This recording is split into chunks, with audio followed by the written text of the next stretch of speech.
시청자 여러분 안녕하십니까? 뉴스앤이슈 시작합니다. 먼저 오늘의 주요 뉴스부터 보시겠습니다. 윤석열 대통령은 북한의 이딴 도발과 위협에도 현재 대북 정책은 유효하다며 북한이 핵을 통해 얻을 게 없다고 비판했습니다. 윤 대통령은 핵 위협 앞에 어떤 우려가 정당화될 수 있겠냐며 야당에서 제기한 친일 국방 공세를 일축했습니다. 미국 정부는 북한의 대화 거부에도 불구하고 여전히 외교적 접근에 전념하고 있다며 대화에 나설 것을 촉구했습니다.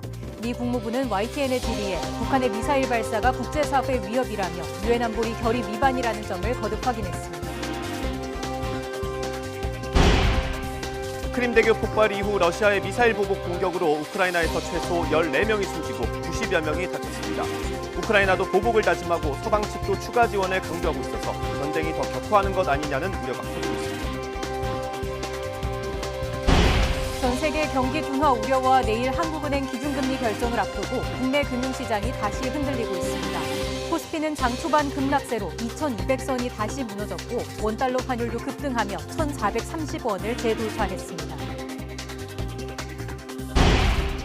코로나19 신규 확진자가 10,000명대로 감소세가 이어지는 가운데 오늘부터 60살 이상 고위험군을 중심으로 대량 백신 접종이 시작됐습니다. 일본은 2년 7개월 만에 한국 등 68개 국가를 대상으로 무비자 일본 입국을 재개했습니다. 지난해 세계 7번째로 잠수함 발사 탄도미사일 SLBM 개발에 성공한 국방과학연구소에서 최근 5년 동안 160명이 넘는 연구 인력이 퇴사한 것으로 YTN 취재 결과 파악됐습니다. 상대적으로 낮은 처우가 인력 유출의 원인으로 지목됩니다. 단독 보도합니다.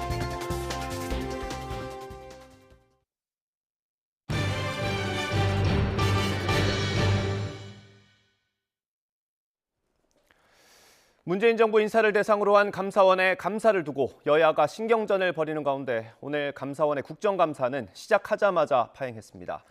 한미일 군사훈련에 대한 민주당 이재명 대표의 친일 국방 주장을 둘러싼 논란은 오늘도 계속되고 있습니다. 국회 취재기자 연결합니다. 박기환 기자. 네, 국회입니다. 네, 먼저 감사원의 국정감사 소식부터 전해주시죠. 네, 국회 법제사법위원회에서 진행된 감사원 국정감사가 여야 신경전으로 시작 10분 만에 파행을 빚었습니다.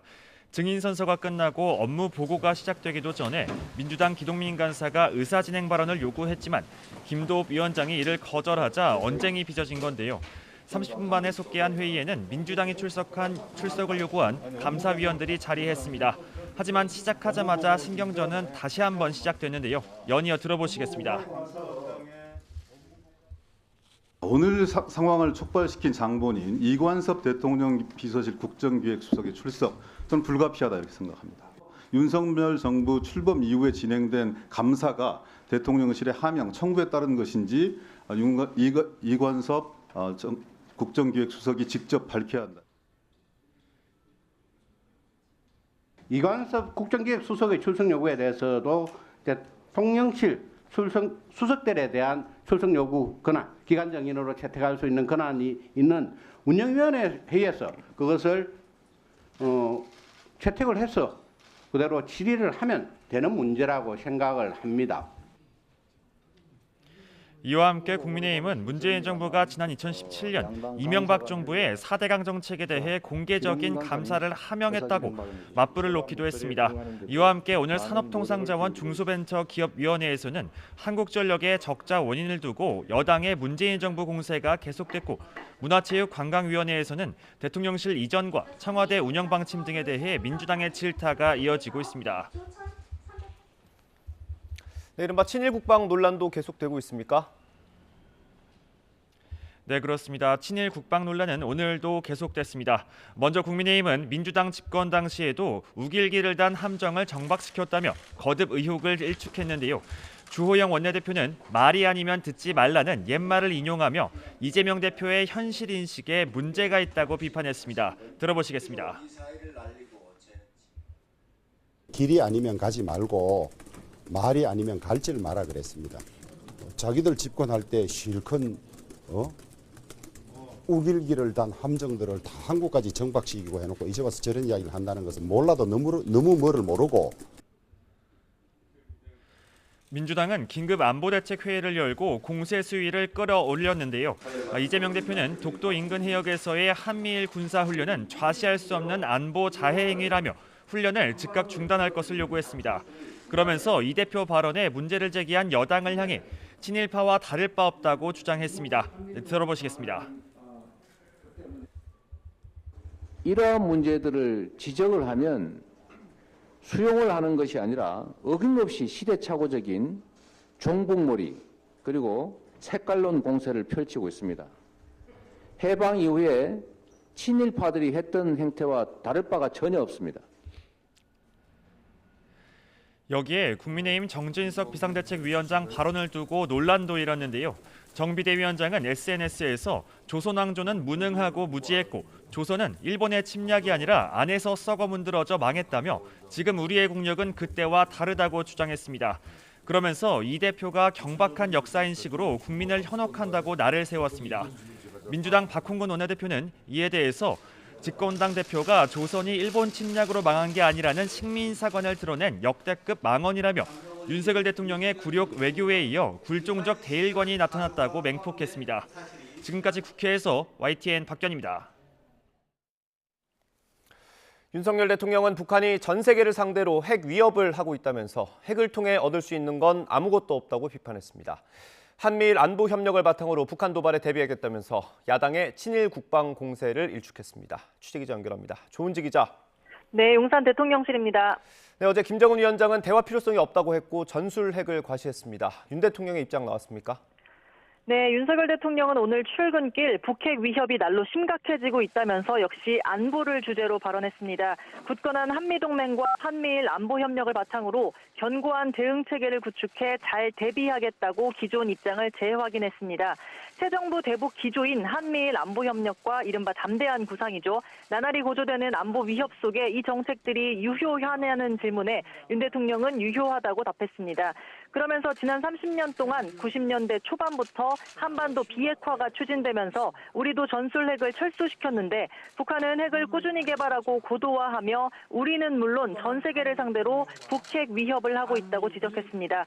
윤 대통령은 핵을 통해 얻을 수 있는 건 없다고 비판했습니다. 들어보겠습니다.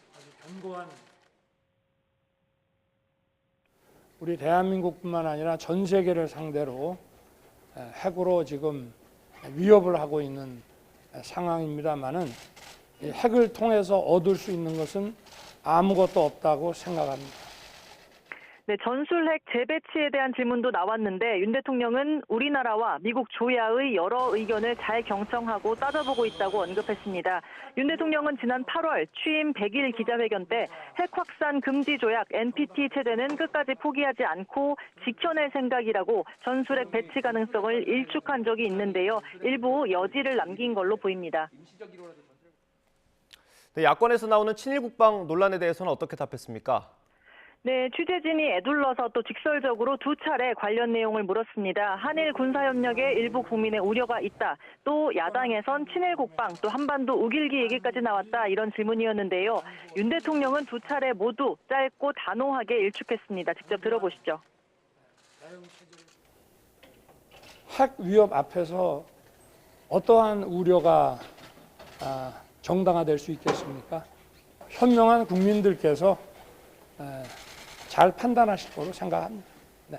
네, 하지만 대통령실 내부는 다소 격앙된 분위기입니다. 대통령실 이재명 부대변인은 CBS 라디오에서 불이 나면 끄기 위해 이육과 힘을 합치는 건 너무나 당연하다면서 일본 도움을 받을 게 있다면 군사훈련을 통해 조금의 빈틈도 만들지 않는 게 군 통수권자로서 대통령이 해야 할 일이라고 밝혔습니다. 또 한미일 합동 군사훈련은 문재인 정부 때 3국 국방장관들의 약속 사항이라며 국민 생명과 안전을 지키기 위한 연합훈련에 친일이라는 정치적 용어나 프레임이 끼어드는 것이 굉장히 의아하다고 지적했습니다.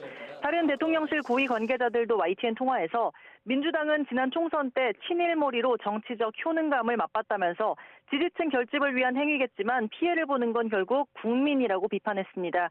북한 도발에 따른 안보 상황이 매우 엄중한데 반일 선동으로 안보를 정쟁화하는 것에 일일이 대응할 가치가 없다고도 입을 모았습니다.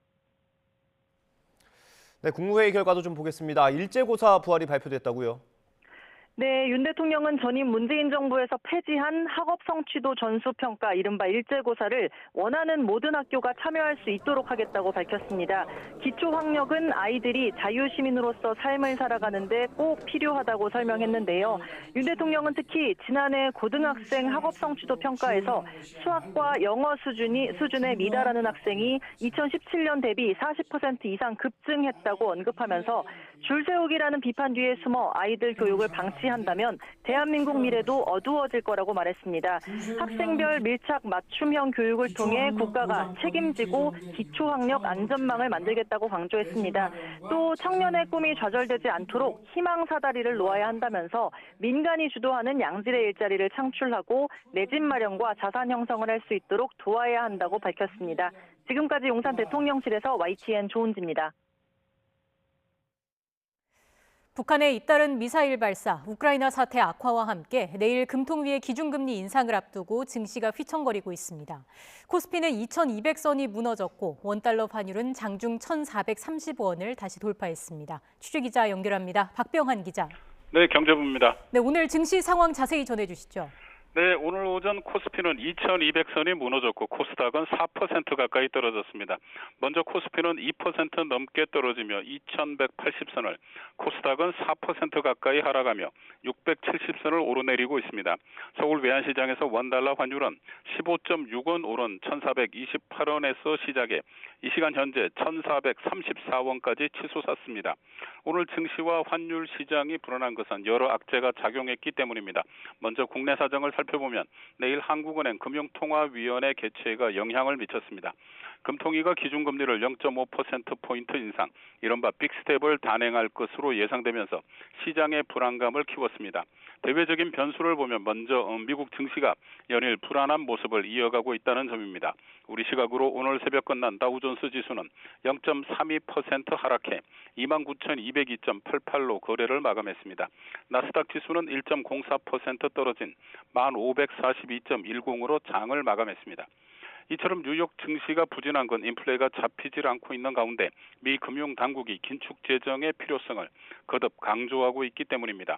여기에 북한이 잇따라 미사일을 발사하고 우크라이나 사태는 악화일로를 걷고 있는 것도 악재로 작용하고 있습니다.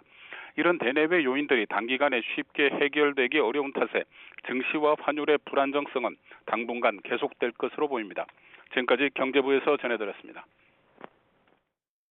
치솟는 물가에 소비자들이 지갑을 닫으면서 오래된 옷과 골동품을 싸게 파는 구제 시장도 직격탄을 맞았습니다. 코로나19가 기승을 부리던 지난해보다는 서민들이 조금씩 시장을 찾는 모습이지만 정작 물건을 구매하는 손님은 없다고 합니다. 최근 시장에 입고되는 물품도 크게 줄어서 상인들의 한숨이 커지고 있습니다. 현장에 취재기자 나가 있습니다. 김태원 기자. 네, 서울 숭인동에 있는 동묘구제 시장에 나와 있습니다. 네, 최근 물가 상승에 구제 시장도 타격이 크다고 하는데 분위기 어떻습니까? 네, 제 뒤로 보이는 골목엔 구제 의류 상가들이 늘어서 있습니다. 조끼는 한 벌에 5,000원, 두터운 외투 같은 경우에는 10,000원으로 구제 의류를 매우 저렴하게 판매하고 있는 것을 볼 수 있겠습니다. 그리고 낮 시간대에 가까워지면서 손님들도 하나둘 이곳 시장을 찾고 있는데요. 그러나 정작 구매하는 손님은 많지 않다고 상인들은 설명하고 있습니다. 이곳은 전국에서 가장 큰 규모의 구제시장 가운데 하나입니다. 방송에도 여러 번 등장하면서 코로나19 이전엔 많게는 하루 10만 명 가까이 이곳 동묘구제시장을 찾았다고 합니다. 그러나 코로나19가 확산하면서 감염을 걱정하는 소비자들이 사람이 많이 모이는 시장 방문을 꺼리게 됐고요. 저렴한 옷을 찾는 외국인 노동자들이나 작업복을 대량 구매하는 공사업체와의 거래도 줄면서 매출에 직격탄을 맞았습니다. 올해 사회적 거리두기가 끝나면서 상황이 나아지던가 싶더니 이젠 고물가가 새로운 악재로 닥쳐왔습니다. 가뜩이나 팍팍해진 주머니 사정에 소비자들이 생필품이 아니라면 구매를 꺼리는 분위기가 이곳에도 반영된 겁니다. 소비 심리가 꽁꽁 얼어붙으니 동묘시장 상인들은 매출이 많게는 70% 가까이 줄어든 채 회복하지 못하고 있다고 토로합니다. 게다가 구제시장은 주로 사람들이 쓰던 의류나 골동품을 다시 파는 곳인데 입고되는 물건 자체가 줄었습니다. 오르는 물가 탓에 사람들이 의류나 물건을 계속 쓰면서 버리질 않는 탓에 집화장에서 가져올 물건이 줄어든 겁니다. 엎친 데 덮친 격으로 코로나 시기를 거치면서 온라인 중고거래 시장이 급격하게 성장해 구제 시장에 풀리는 물건은 더욱 줄었습니다. 상인들의 고심이 더 깊어질 수밖에 없는 이유입니다. 서민들이 저렴한 옷을 사고 파는 구제 시장에도 코로나에 이어 물가 상승의 한파가 불어닥치면서 상인들은 하루빨리 시장이 활기를 되찾기만을 바라고 있습니다. 지금까지 서울 숭인동에 있는 동묘구제시장에서 전해드렸습니다. 김장철을 앞두고 값비싼 배추를 시세의 절반 가격에 예약 주문을 받는 마트 행사가 문전성시를 이루고 있습니다. 정부는 다음 달부터 배추값이 내려갈 것으로 전망하지만 예년과 비교하면 여전히 비싼 수준이라서 올해 김장 부담은 커지게 생겼습니다. 윤혜리 기자의 보도입니다. 마트 입구에 배추 상자가 가득 쌓여 있습니다. 장을 보러 온 고객들이 삼삼오오 몰려듭니다. 김장을 어떻게 해야 되나 지금 오늘 시장 조사 나와본 거예요. 근데 생각보다는 이거는 조금 싼 것 같아서 지금 저도 지나가다가 딱 보고 지금 들어온 거거든요. 본격적인 김장철은 아직 한 달 정도 남았지만 이곳에선 절임 배추를 시세의 반값에 사전 판매하고 있습니다. 20kg 한 상자 가격은 36,900원으로 한 포기에 5,000원꼴입니다. 많이 걱정돼요. 그래서 포기할까 해요. 그 정도로 많이 물가가 올라가고. 올해 여름 이른 무더위와 함께 폭우와 태풍이 이어지면서 작황이 좋지 않았던 배추값은 95%까지 치솟아 한때 한 포기에 10,000원이 넘기도 했습니다. 최근엔 8,000원까지 떨어졌지만 여전히 지난해보다 60% 정도 비쌉니다. 4인 가구 기준 지난해 평균 김장 비용은 전통시장 35만 5천 원, 대형마트 41만 9천 원으로 재작년보다 각각 8.2%, 5.8% 올랐습니다. 올해는 배추뿐 아니라 무와 건고추, 깐마늘 등 다른 재료 가격도 올라 비용 부담은 더 커질 걸로 보입니다. 농림축산식품부는 김장철인 다음 달부터 배추 가격은 하향 안정될 걸로 분석했습니다. 가을 배추 생산량이 지난해보다 12% 늘어나 물량 공급에 차질이 없을 거라고 설명했습니다. 배추 공급량은 앞으로 점차 확대되어 김장철엔 충분한 물량이 공급될 것으로 보고 있습니다. 농식품부는 이달 말 김장철 수급 안정 대책을 발표할 계획입니다. YTN 윤혜리입니다. 지난달 말 정부가 경기도 파주와 안성 등 수도권 5곳과 지방 대부분을 규제 지역에서 전면 해제하면서 부동산 시장에 어떤 영향을 줄지 관심을 끌었습니다.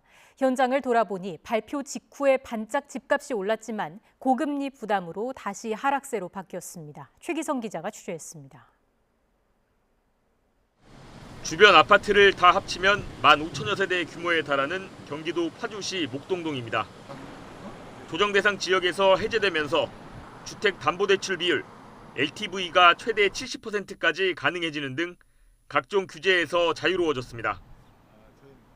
주변 공인중개사들에게 분위기가 어떤지 묻자 크게 달라진 게 없다고 입을 모읍니다.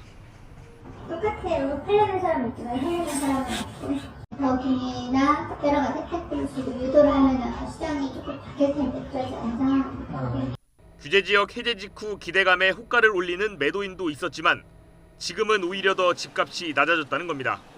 네, 부정적 풀었을 때는 하루 이틀 하다가 다시 침체되고 있어요. 오늘 이제 다 올렸는데 다시 금리 올라가고 하니까 다시 침체기로 다시 왔어요. 제가 봤을 때는 더 떨어졌어요. 조정 대상 지역에서 빠진 수도권 5곳 매물 건수를 보면 해제를 발표한 지난달 21일과 일주일, 2주일 뒤를 비교해도 소폭 증감만 이뤄졌을 뿐입니다. 해당 지역 매매가격 지수 추이 역시 하락폭 차이만 있을 뿐 내림세가 이어지고 있습니다. 비규제 지역으로 묶였는데도 집값이 반등하지 않고 있는 셈입니다. 보통 규제 지역 해제는 부동산 시장에 호재로 받아들여지지만 거래가 활발해지거나 집값이 오르는 모습은 보이지 않고 있습니다. 전문가들은 수도권에서도 주택 수요가 많지 않은 외곽 지역 위주로 규제가 풀렸고 금리가 추가로 오를 가능성이 있는 만큼 매수 심리가 살아나지 않고 있다고 평가합니다.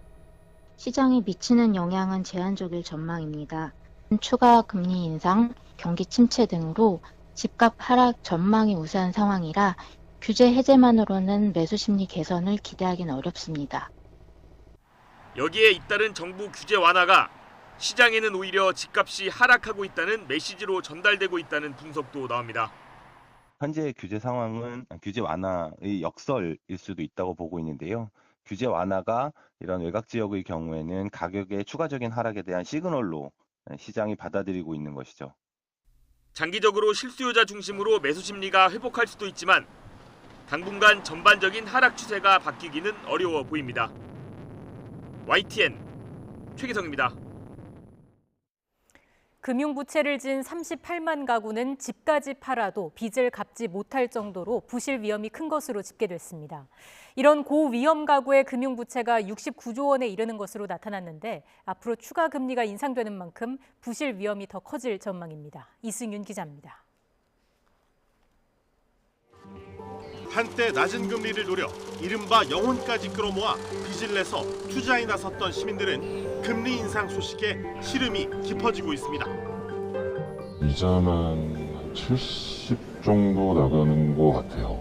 추가적인 여유 자금이 없는 상황이잖아요. 그런 상황에서 대출 이자까지 감당하려면 심적인 부담은 금액으로만 잘 안 되죠.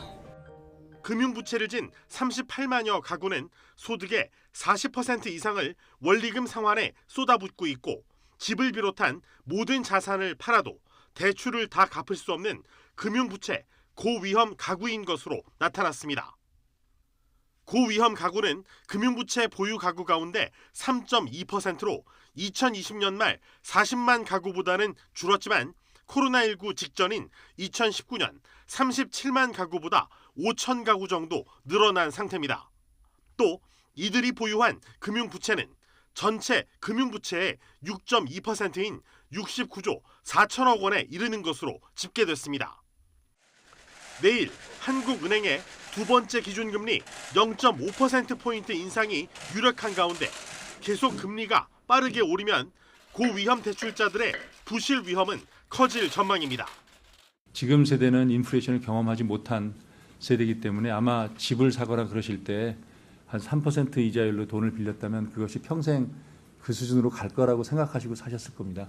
그러나 지금 이런 경제 이런 상황이 볼 때는 사실은 그런 가정이 변화할 수 있고.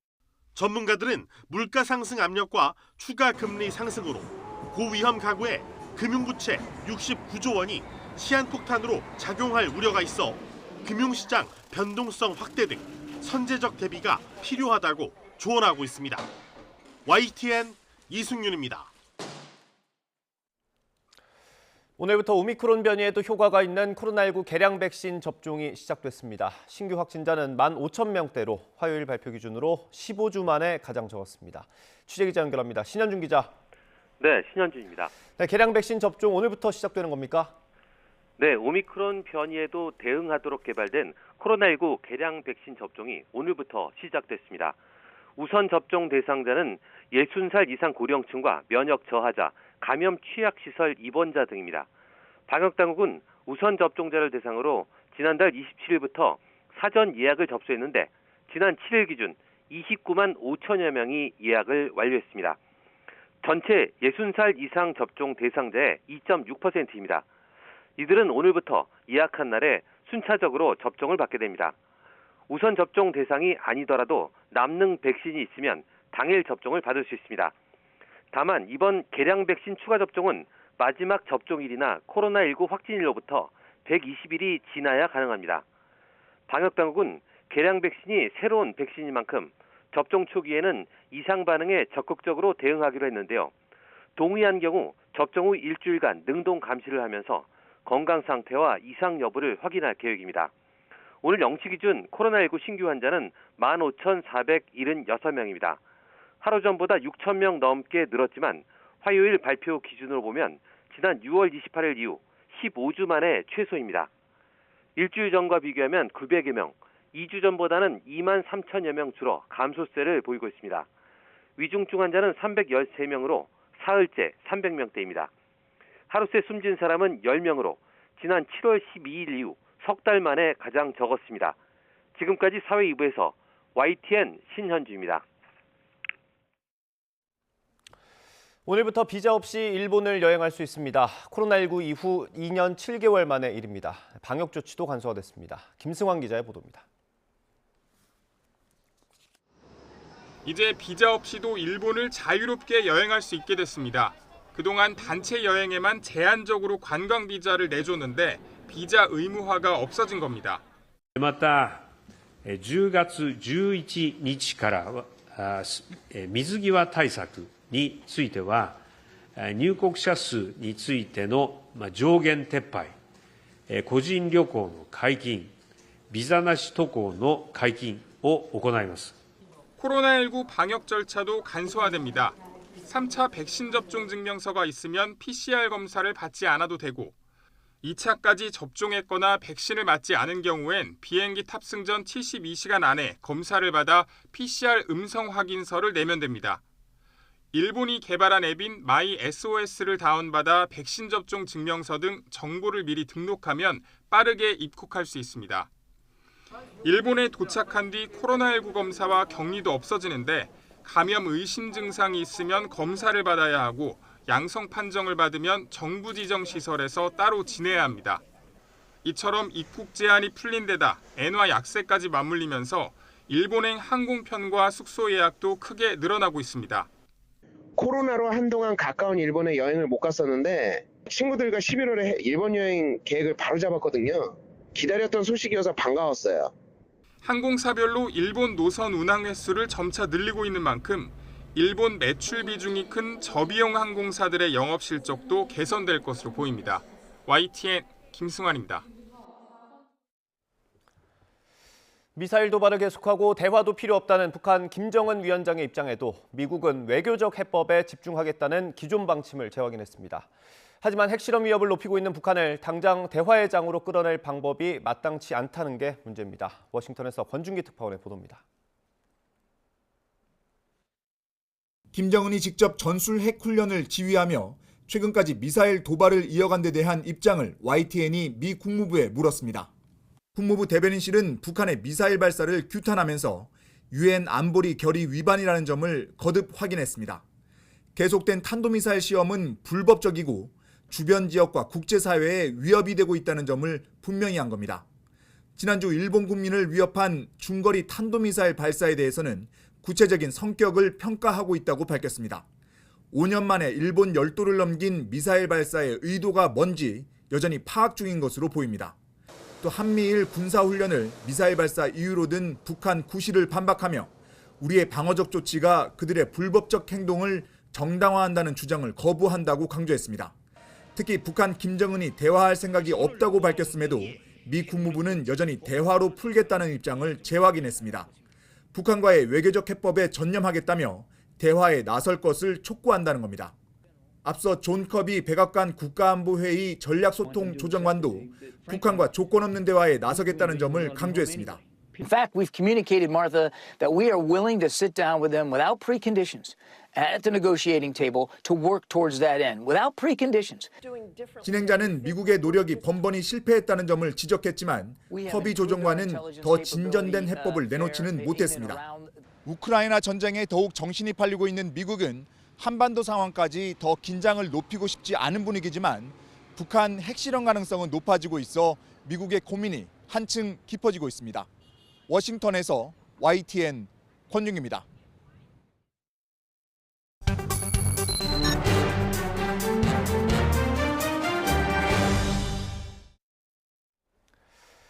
국토 3분의 1이 물에 잠기는 최악의 홍수를 겪은 파키스탄은 여전히 수백만 명이 집을 떠나 생활하고 있습니다. 콜레라 같은 수인성 질병까지 퍼지면서 피해는 누적되고 있습니다. 주 파키스탄 서상표 대사 연결돼 있습니다.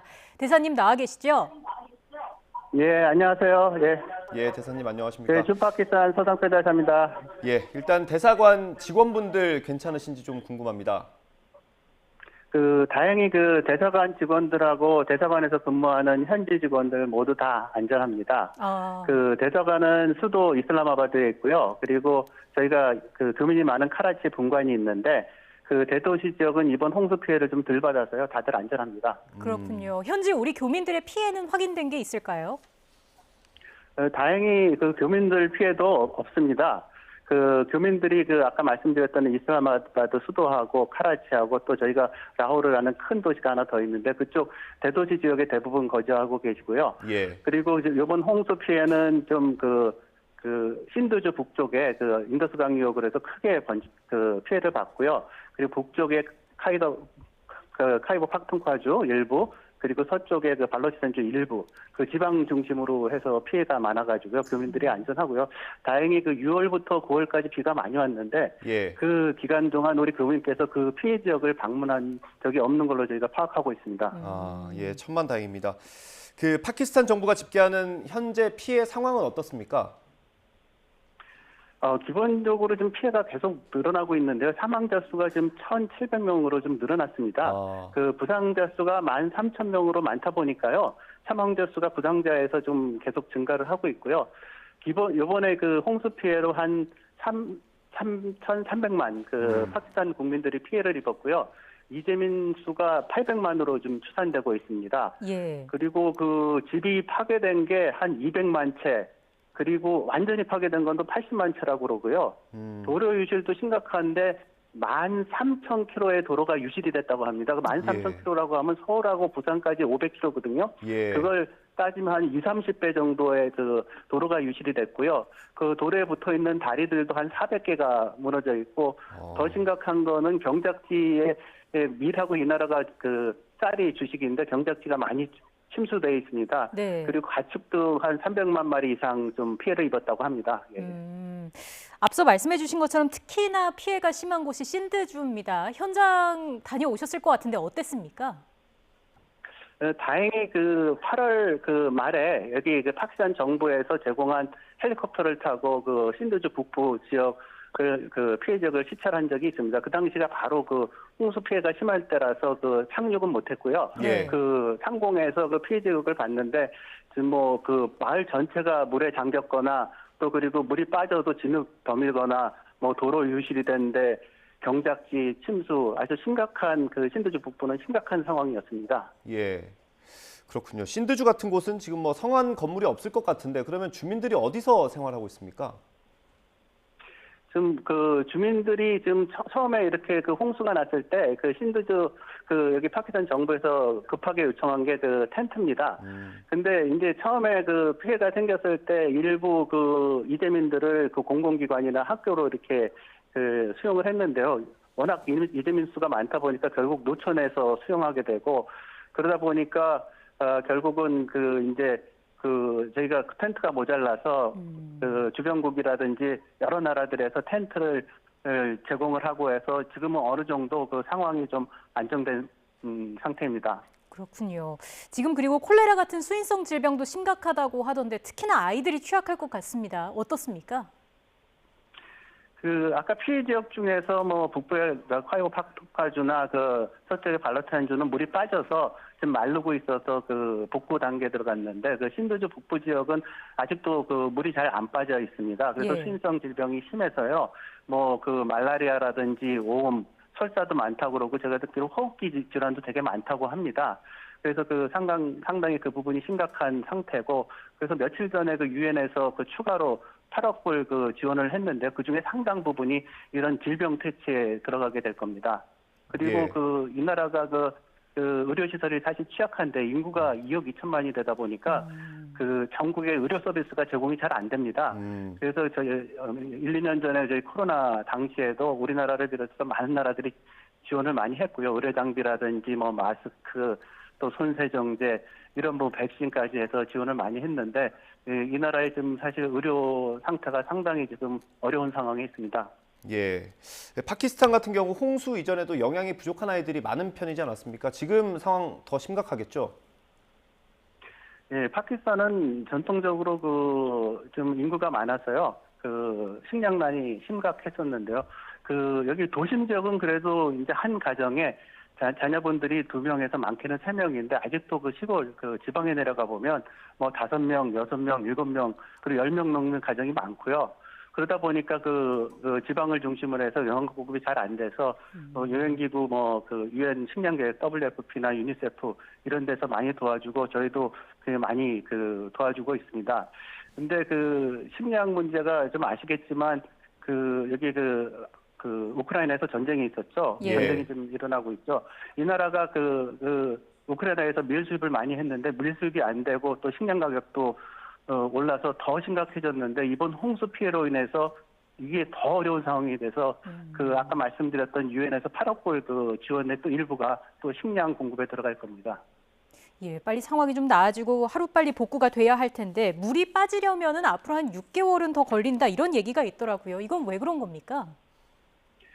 기본적으로 그 계곡의 특성인데요. 그 배수 시설이 잘 안 돼 있습니다. 그리고 신도주 북부가 문제가 되는 게 평소에는 비가 별로 안 오는 지역이에요. 그래서 배수 시설이 잘 안 돼 있거든요. 근데 거기에 폭우가 쏟아지니까 배수가 안 되는 상황에다가 제가 그 헬리콥터 타고 가보니까 그 지역이 토양이 진흙입니다. 예. 그래서 물이 한번 고이면 빠지질 않습니다. 그래서 엎친 데 덮친 격으로 지금 그 상당히 좀 복구에 좀 어려움을 겪고 있습니다.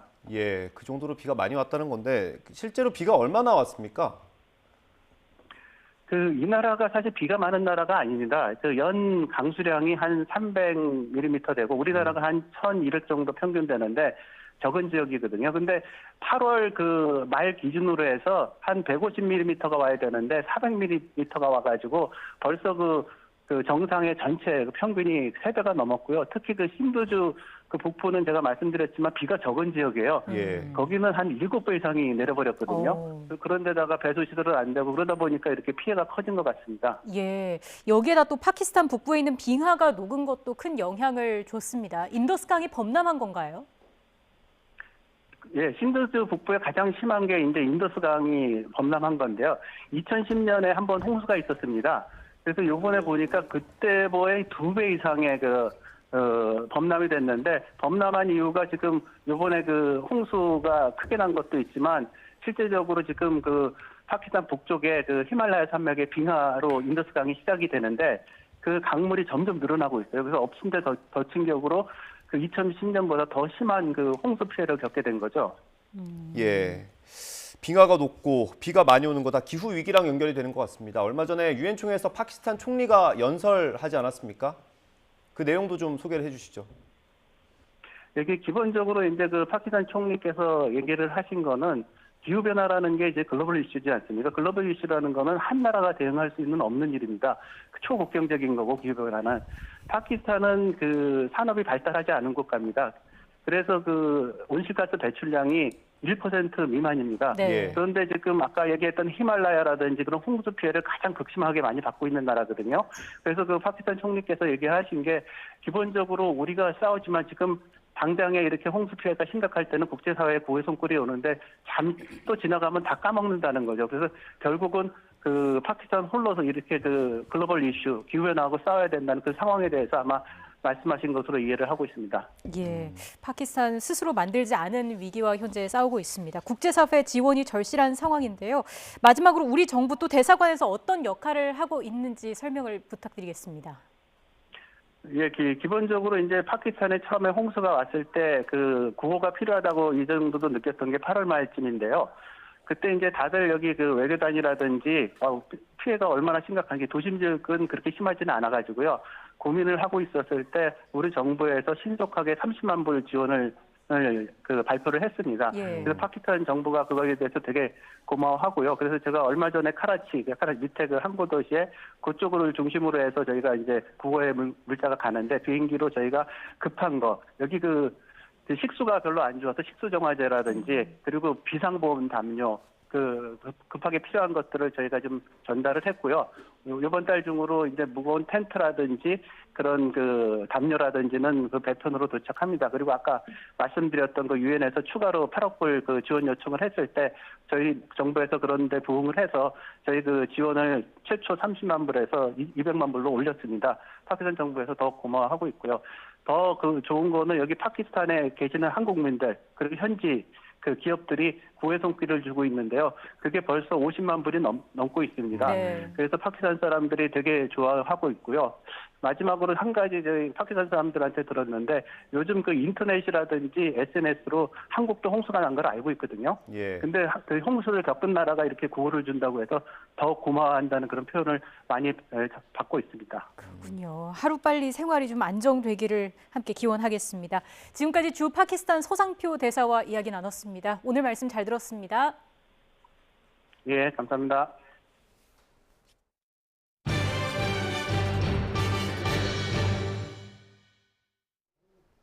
오늘 아침은 계절의 시기가 한 달가량을 앞서가면서 올가을 들어 가장 쌀쌀했습니다.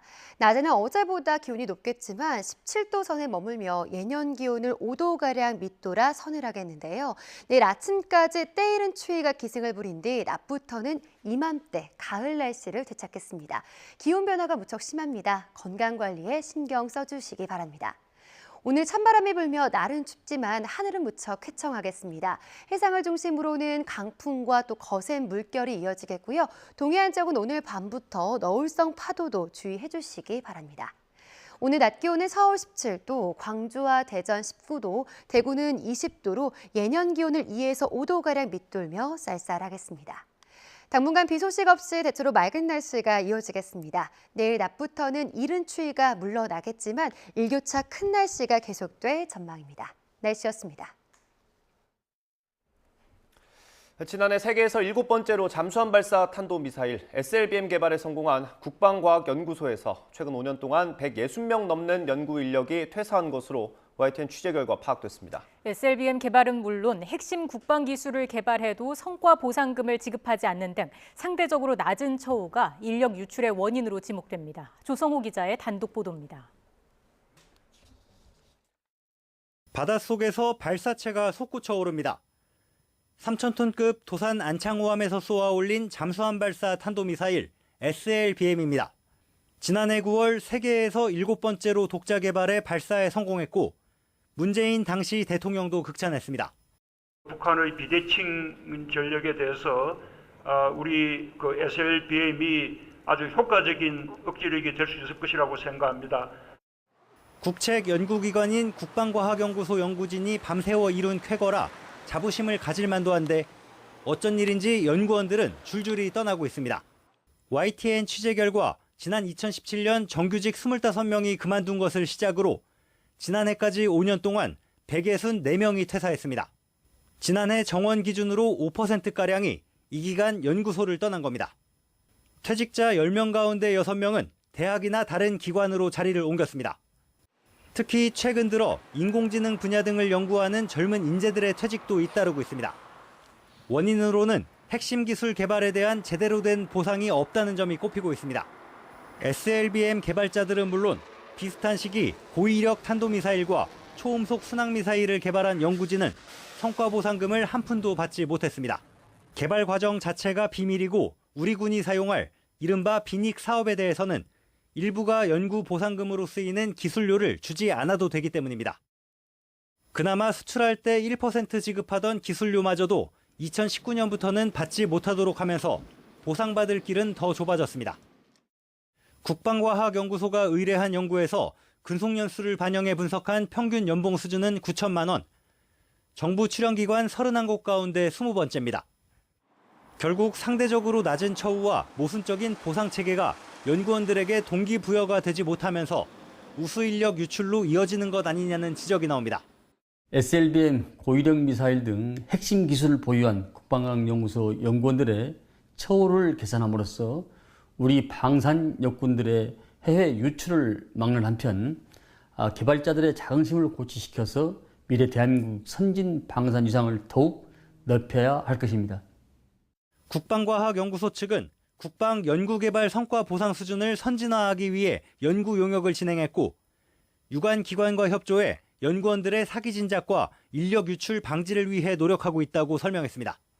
방위사업청 등에 대한 국회 국정감사에서는 우리 군의 핵심 전력 기술을 개발하고도 마땅한 대우를 받지 못해 연구원들이 떠나지 않도록 대책을 마련해야 한다는 지적이 잇따를 것으로 보입니다. YTN 조성호입니다.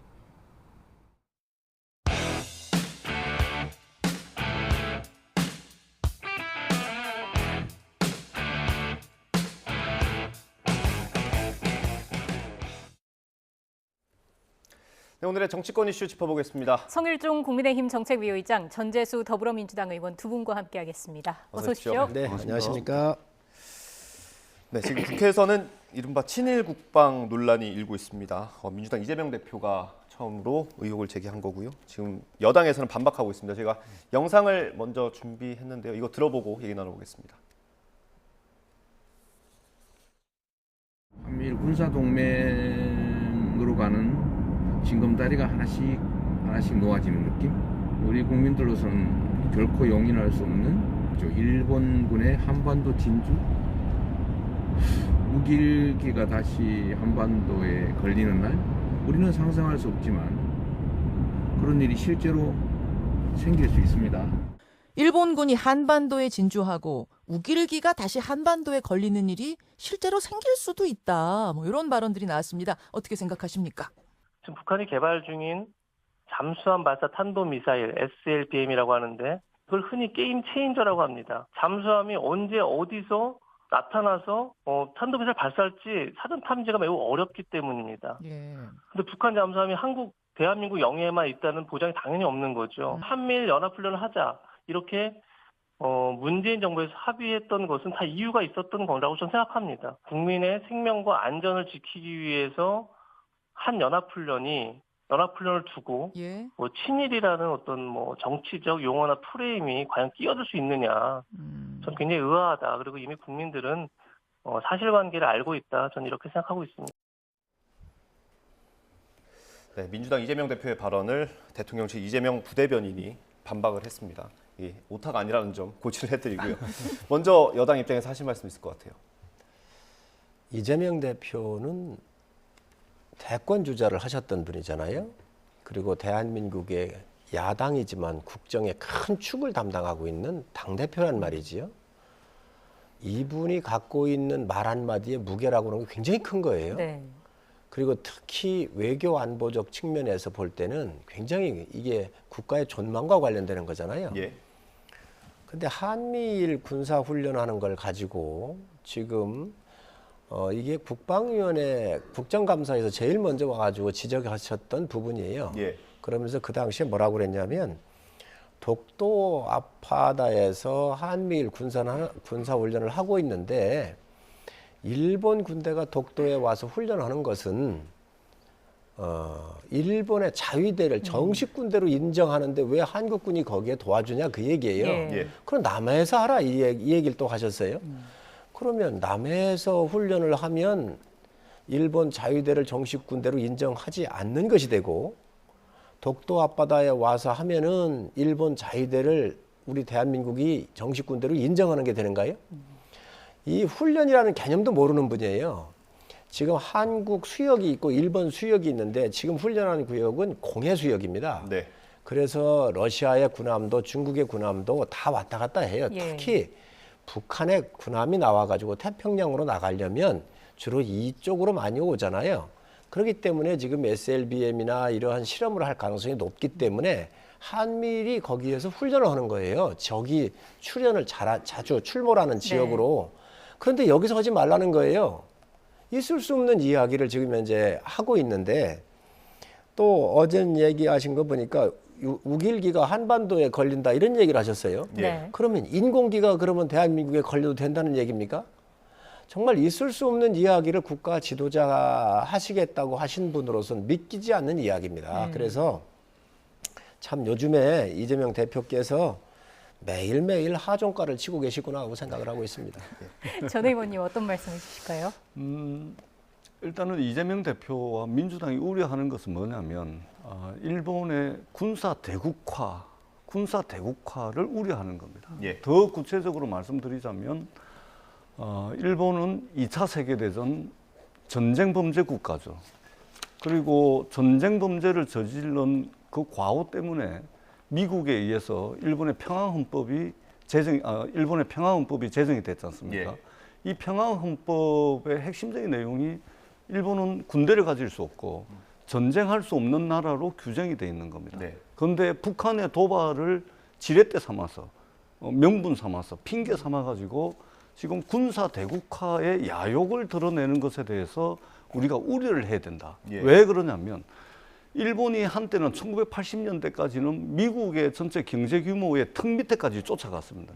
세계 2위의 경제 대국을 질주하던 일본이 1989년도에 플라자 합의를 통해 가지고 일본 경제 토대가 붕괴가 됩니다. 그로부터 근 30년 동안 경제가 계속해서 침몰해왔고 급기야 오늘날 대한민국하고 우리나라하고 비교를 하더라도 1인당 구매력 기준으로 보자면 우리가 이미 일본을 능가했습니다. 네. 국가 신용 등급도 대한민국이 일본을 능가했습니다. 네. 일본은 경제 대국을 통해 가지고 기존의 글로벌 위상을 가지는 일본이 상상이 안 되는 겁니다. 그러다 보니까 경제로 안 되니까 이제는 군사 대국화를 통해 가지고 일본의 이전에 과거에 찬란했던 그 글로벌 위상, 아시아에서의 위상, 이것을 회복하려고 하는데 이 저희를 우리가 알아야 된다. 그러려면 윤석열 정부가 출범하고 난 뒤에 일본에 대한 외교적 원칙을 분명하게 천명을 해야 됩니다. 외교적 원칙이 없어요. 예를 들면은 이번에 미국 가가지고 한일 정상회담을 했는데 그냥 쫓아가가지고 굳이 안 와도 된다는 장소에 굳이 가가지고 대한민국 태극기도 없고 테이블도 협상 테이블도 없이 일본 사진 기자가 찍은 사진 한 장 덜렁 내면서 한일 정상회담 했다. 무엇을 위한 한일 정상회담입니까? 일본에 대한 적어도 외교적 원칙을 분명하게 가지고 식민 지배를 했던 역사적 과오와 역사 왜곡에 대한 확실한 사죄, 이러한 원칙 하에서 말하자면 미래 관계가 개선될 수 있다. 이런 외교적 원칙을 확실하게 천명을 하고 난 뒤에 이런 한미일 또는 안보협력, 연합훈련 이런 걸 한다면 우리가 우길기를 문제 삼겠습니까? 아니면은 우리 독도군에 제주도 먼바다에서 훈련하는 그런 문제를 삼겠습니까? 그래서 일본에 대한 외교적 원칙을 확실하게 천명을 하시라. 이 말씀을 드리는 것이고 북한의 도발이 일상화되고 있습니다. 당연히 저희들이 규탄하는 것이고 북한의 도발은 있어서는 안 된다. 한미일 안보협력이든 한미동맹을 통해 가지고 강력하게 대응을 해야 된다. 여기에 대해서는 저희들이 전혀 단 한 치의 이견도 없다. 이 말씀을 제가 드리는 겁니다. 천 의원님 뭐 다른 것 갖다 많이 붙이시느라고 고생하셨는데 그러니까 그 의도를 일본의 군사 대국화를 누가 시키느냐? 북한이 시키고 있는 겁니다. 중국이 시키고 있는 겁니다. 북한이나 중국이 대한민국의 헌법의 가치나 인류의 보편적 가치를 공유한 나라입니까? 우리 북한에 사는 국민들 인권이나 자유에 대해서 신경 쓰는 게 북한 정권입니까? 한미일은요, 인류의 보편적 가치, 시장경제나 자유민주주의를 공유하고 있잖아요. 그리고 군사 대국화를 시킨다고 한다면 북한의 핵무기 때문에 그런 거예요. 중국의 군비 팽창 때문에 그런 거예요. 그러면 이재명 대표가 그런 얘기를 해야지요. 지금 북한의 핵무기를 지금 7차 핵실험을 앞두고 있고 미사일을 쏘아대고 있는데 이재명 대표 지금 현재 김정은한테 핵무기 쏘지 말라는 얘기 한마디나 했습니까? 그거 할 얘기는 아니하고 말이에요. 무슨 이상한 얘기를 자꾸 하고 있다고요. 우길기가 들어오니. 이미 일본의 군함이 인천항에 입항을 해가지고 사열까지 했습니다. 진해에도 들어왔었습니다. 그거 몰라서 그러십니까? 또 2017년도 10월 23일 날 필리핀 클락에서 문재인 정부 시절 송영무 국방부 장관, 매티스 미국 국방부 장관, 오노데라 일본 방위성이 세 장관이 만나가지고 합동 군사 훈련하기로 북한에 핵미사일이 있고 잠수함이 문제가 되니까 이거 하기로 합의해가지고 발표하고 도장 찍은 내용 아닙니까? 이래서 문재인 정부에서도 한미일 군사훈련 한 거예요. 그걸 가지고 와가지고 지금 와가지고 계속 해왔던 것들인데 지금 북한이 얼마나 심각해요. 북한은 비난 한마디 못하면서 무슨 친일몰이로 말이지요. 우길기를 얘기를 하고 뭐 얘기를 해요 지금. 저는 야당 대표이기 때문에 문제가 있으면 지적할 수 있다고 생각을 하지만 이 안보 문제에 있어서만큼은 이게 역사성도 알고 정말 민족의 운명이 걸린 거잖아요. 이에 대한 공부도 안 하고 지금 안보를 어떻게 친일몰이로 이렇게 지금 현재 공격을 하냐는 거예요. 있을 수가 없는 얘기고요. 민주당이 불리하면 늘상 끌고 나온 게 친일몰입니다. 이거 이제 그만해야 돼요. 물 한 모금 드시고 말씀하세요. 그렇게 하겠습니다. 그 사이에 전 의원님 말씀해 주세요. 그 사이에 제가 말씀 좀 드리도록 하겠습니다. 한미일 사이에 보편적 가치를 공유하고 있다. 그렇습니까? 한국과 미국은 그렇죠. 일본이 그렇습니까? 제2차 세계대전을 일으켰던 독일 같은 경우는 하켄 크로이츠죠. 나치 깃발. 하켄 크로이츠. 이거 썼다가는 깜빵 갑니다. 엄격하게 나치 깃발이었던 나치의 상징이었던 하켄크로이츠 엄격하게 사용을 금하도록 되어 있습니다. 네. 근데 일본이 우길기 떡 달고 나타납니다. 우길기. 우길기는 일본의 국기가 아닙니다. 일본의 국기는 일장기죠. 우길기는 일본 제국주의 군대, 일본 군국주의 군대의 깃발, 군기가 바로 우길기입니다. 2차 세계대전에 쓰던 일본 제국주의 군국주의 군대의 깃발을 여전히 쓰고 있는데 예. 과연 무슨 보편적 가치를 공유하고 있단 말입니까? 식민지 지배를 한 것에 대해서도 역사적 반성도 안 하고 위안부도 돈 벌려고 한 거다. 또 뭐 강제징용도 전부 보상 다 끝났다. 이렇게 이야기를 하는데 전쟁 범죄에 대해서 배상은 고사하고 사과도 하지 않는 일본이 무슨 우리와 가치를 공유하고 있단 말입니까? 네. 가치를 공유하고 있기 때문에 함께 해야 된다? 저는 북한의 무력 도발이 일상화되고 있습니다. 이틀에 한 번꼴로 미사일 쏘고 있고 연못에서도 저수지에서도 쏘고 여기저기서 밤낮 뭐 아침 저녁 할 거 없이 가릴 거 없이 막 이 도발이 일상화되고 있는데 예. 강력하게 규탄합니다. 민주당의 논평으로도 나갔고 뿐만 아니고 굳건한 한미동맹 속에서 북한의 도발 원천 봉쇄할 수 있다고 저는 생각을 합니다. 그렇기 때문에 이것은 민주당의 논평으로 수차례 나갔습니다. 북한이 핵무기를 통해서 한반도의 긴장을 고조시키고 격화시키는 것에 대해서 저희들은 단 한치도 용납할 수 없다라는 입장이 여러 차례 나갔습니다. 그렇기 때문에 이것과 플러스 알파 해가지고 일본이 이것을 핑계로 해가지고 군사 대국화로 나가고 전쟁할 수 있는 군대를 보유하고 전쟁을 할 수 있는 국가로 나아가는 것에 대해서 대한민국의 일본에 대한 외교적 원칙으로서 천명을 해야 됩니다. 그러지 않으면 일본에 질질질 끌려가가지고 북한 무력 도발을 빌미로 해가지고 다시 한반도로 일본군이 전개될 수 있는 상황이 온다. 국민 정서가 용납하겠습니까? 이런 측면에서 저희들이 말씀을 드리는 것이고요. 예. 한미일 연합훈련을 통해 가지고 북한의 도발을 원천 봉쇄하고 효율적으로 제어할 수 있다면 당연히 하는 것이죠. 그것을 저희들이 부정하는 것은 아니라는 말씀을 다시 한번 분명하게 드립니다. 100년 전의 대한민국이 아니에요. 100년 전의 대한민국은 정말 일본하고 비교할 수 없을 만큼 과학기술 능력이나 국가 국력에 있어서 비교가 안 됐었죠. 예. 그래서 우리가 침탈을 당했고 일제 36년의 부끄러운 역사를 가지고 있는 거 아닙니까? 지금 대한민국은 일본보다도 오히려 앞서는 품목도 많고 네. 얼마 전에 미국의 연구소에서 발표한 거 보면 일본보다도 우리나라가 국가적 경쟁력이 더 있고 국가적인 그 측면에서도 세계 6위에 올라 있다고 이렇게 발표를 했잖아요. 피해의식이 컸었던 과거를 소환해가지고 지금 그 잣대로서 국민들한테 친일몰이로 모는 것은요, 시대착오적입니다. 왜 일본과 미국이나 한국이 같은 가치를 공유하지 않습니까? 일본이 인권을 탄압하고 있습니까? 북한 같은 나라입니까? 그렇지 않습니다. 지금 이제 대한민국을 일본이 침탈하려 하더라도 우리 국민이 용납하지 않을 것이고 대한민국 그런 나라가 아닙니다. 안 됩니다. 이제는. 그런 정도의 수준 없는 나라가 아니에요. 세계적인 강국이에요. 이제 우리가 좀 더 자신감을 가지고 대한민국의 이 위상을 가지고 대한민국의 이 국력을 가지고 당당히 지금 맞서고 있지 않습니까? 예. 그런데 무슨 우길기가 온다는 거예요. 그렇게 얘기를 하면 우길기 다 오고 일본 국기 들고 다 들어왔었던 때가 다 노무현 정부 때나 또 문재인 정부 때 아닙니까?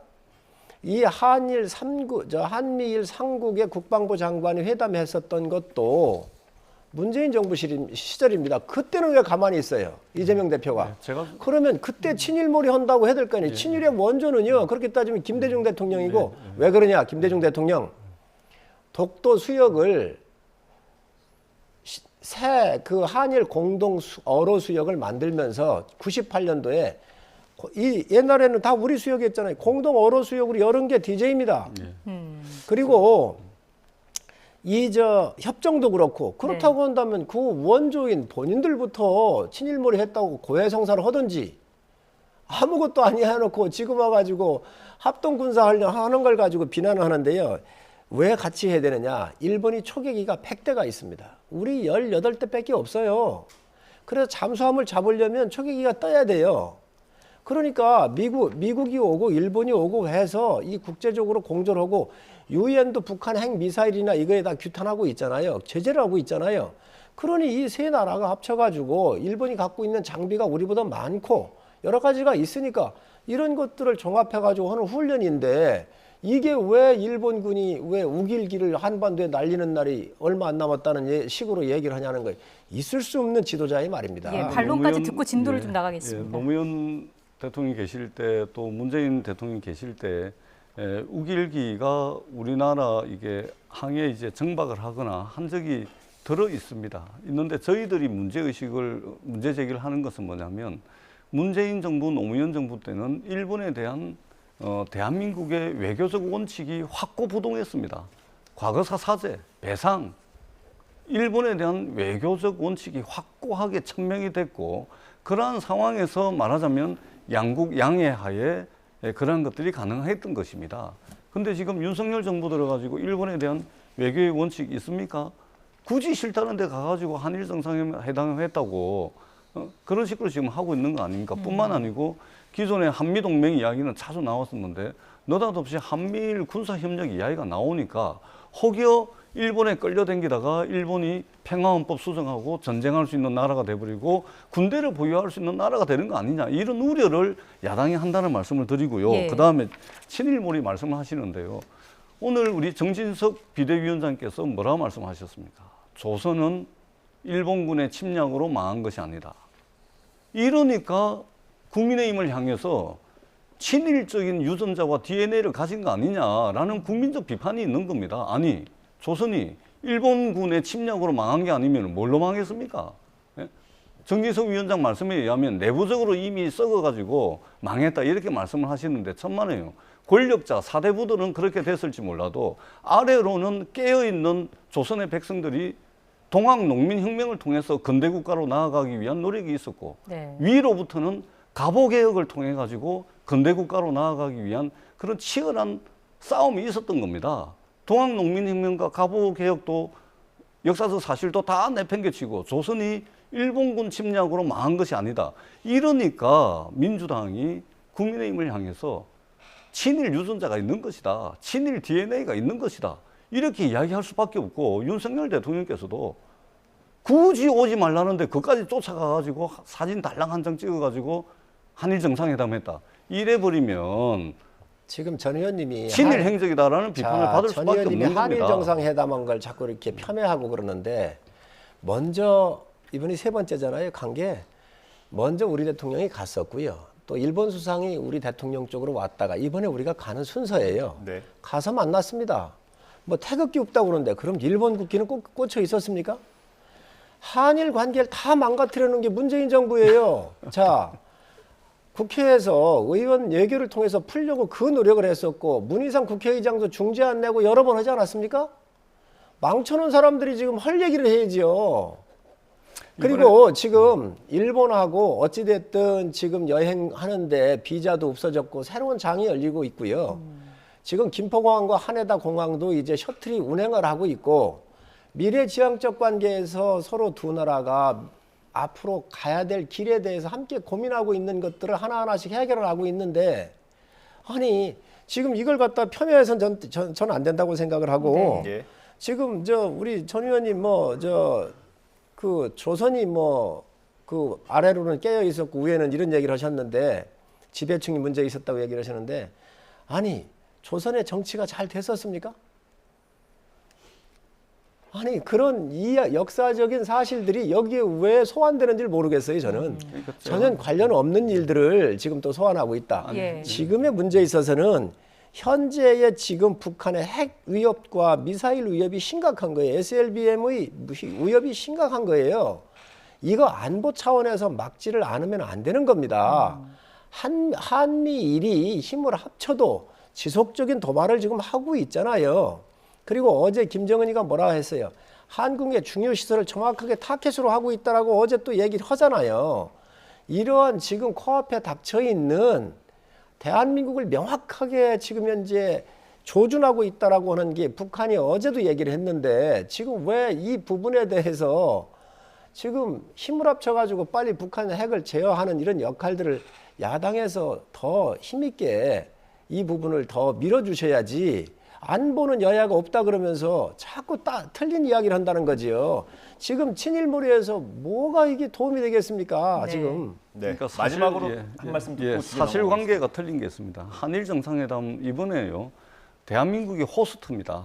대한민국이 정한 시간과 장소에 일본의 수상이 와야 되는 한국이 호스트입니다. 그거 가서 이미 이건 팩트 체크가 다 된 건데 네. 거꾸로 말씀하셨다는 말씀드리고 일본과의 관계를 망가뜨렸다. 천만에요. 일본이 선전포고도 없이 무역전쟁, 경제전쟁을 걸어왔는데 우리 소부장, 소재 부품 장비 국산화의 길로 오히려 들어서고 일본으로부터 경제적 독립을 가속화시킨 것이 지난 정부의 성과다. 이 말씀을 분명히 드리고요.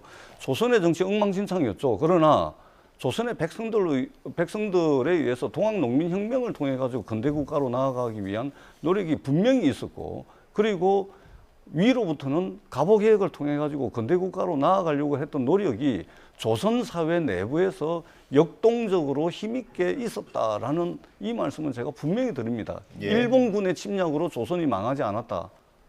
정말 이것은 친일 발언 중에서도 가장 강력한 친일 발언이다.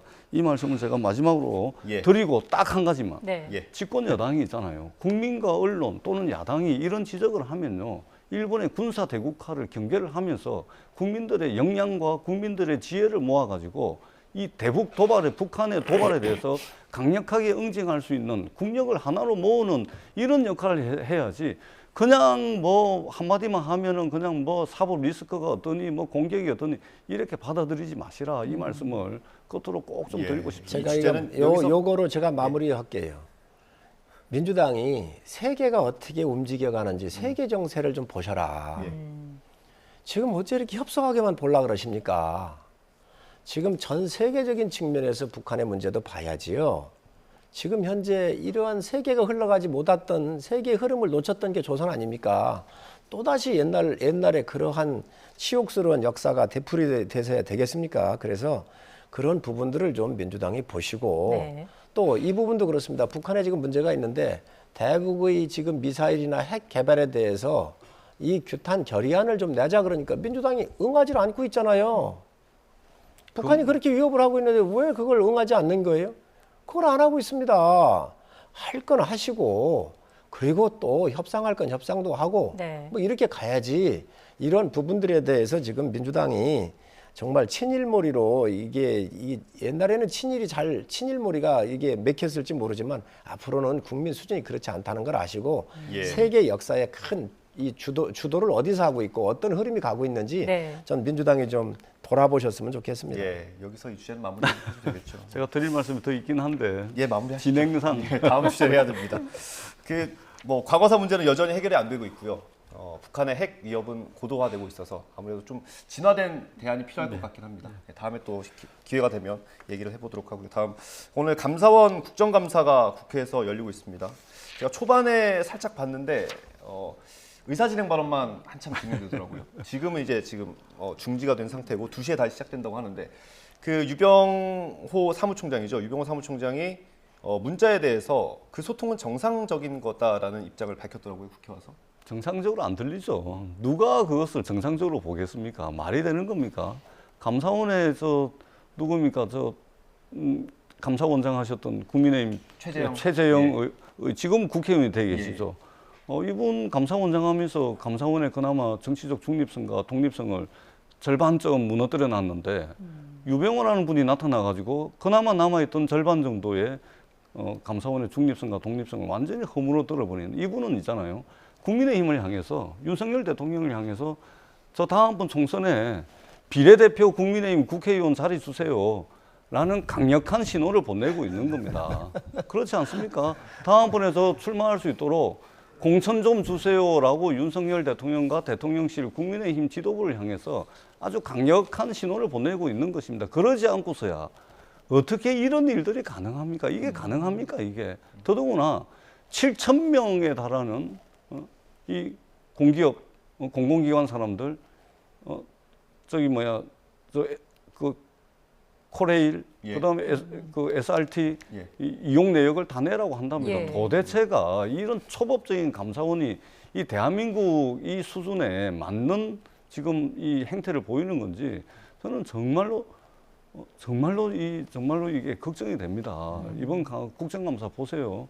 유병호 사무총장, 감사원장 책임지고 감사원의 정치적 중립과 독립을 위해서 이분들이 책임지고 그만두셔야 된다. 그리고 자선 기능이 있다면 유병호 사무총장 핸드폰 포렌식에서 네. 어떤 문자 메시지 왔다 갔다 했는지 밝히는 것이야말로 감사원의 자정 능력을 보여주는 길이다. 이 말씀을 드립니다. 송 의원님 말씀해 주세요. 문 대통령을 조사하는 감사원에서 이제 그 질문서를 보냈잖아요. 네. 그러니까 민주당이 이제 펄펄 뛰는 거 아니겠습니까?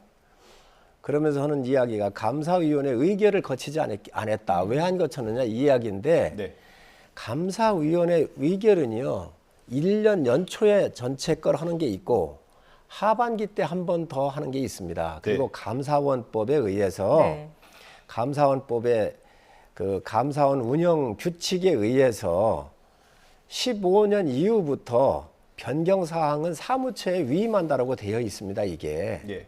그리고 감사원법 50조에 보면 감사 대상 기관 이외에 대해서 자료 조치를 요구하거나 출석이나 답변을 요구할 수 있도록 법으로 되어 있는 겁니다. 이런 규정이 있기 때문에 민주당 문재인 정부 시절에도 박근혜 대통령, 이명박 대통령 이 감사위원회 거치지 아니하고 다 자료 보냈습니다. 예. 또 민주당 정부 시절에 이와 비슷한 어떤 일이 있었느냐? 우리 비행기 사올 때 차세대 전투기 사업이라든지 이러한 부분들을 조사할 때에 이 규정이 있었기 때문에 그냥 감사 한 거예요. 예.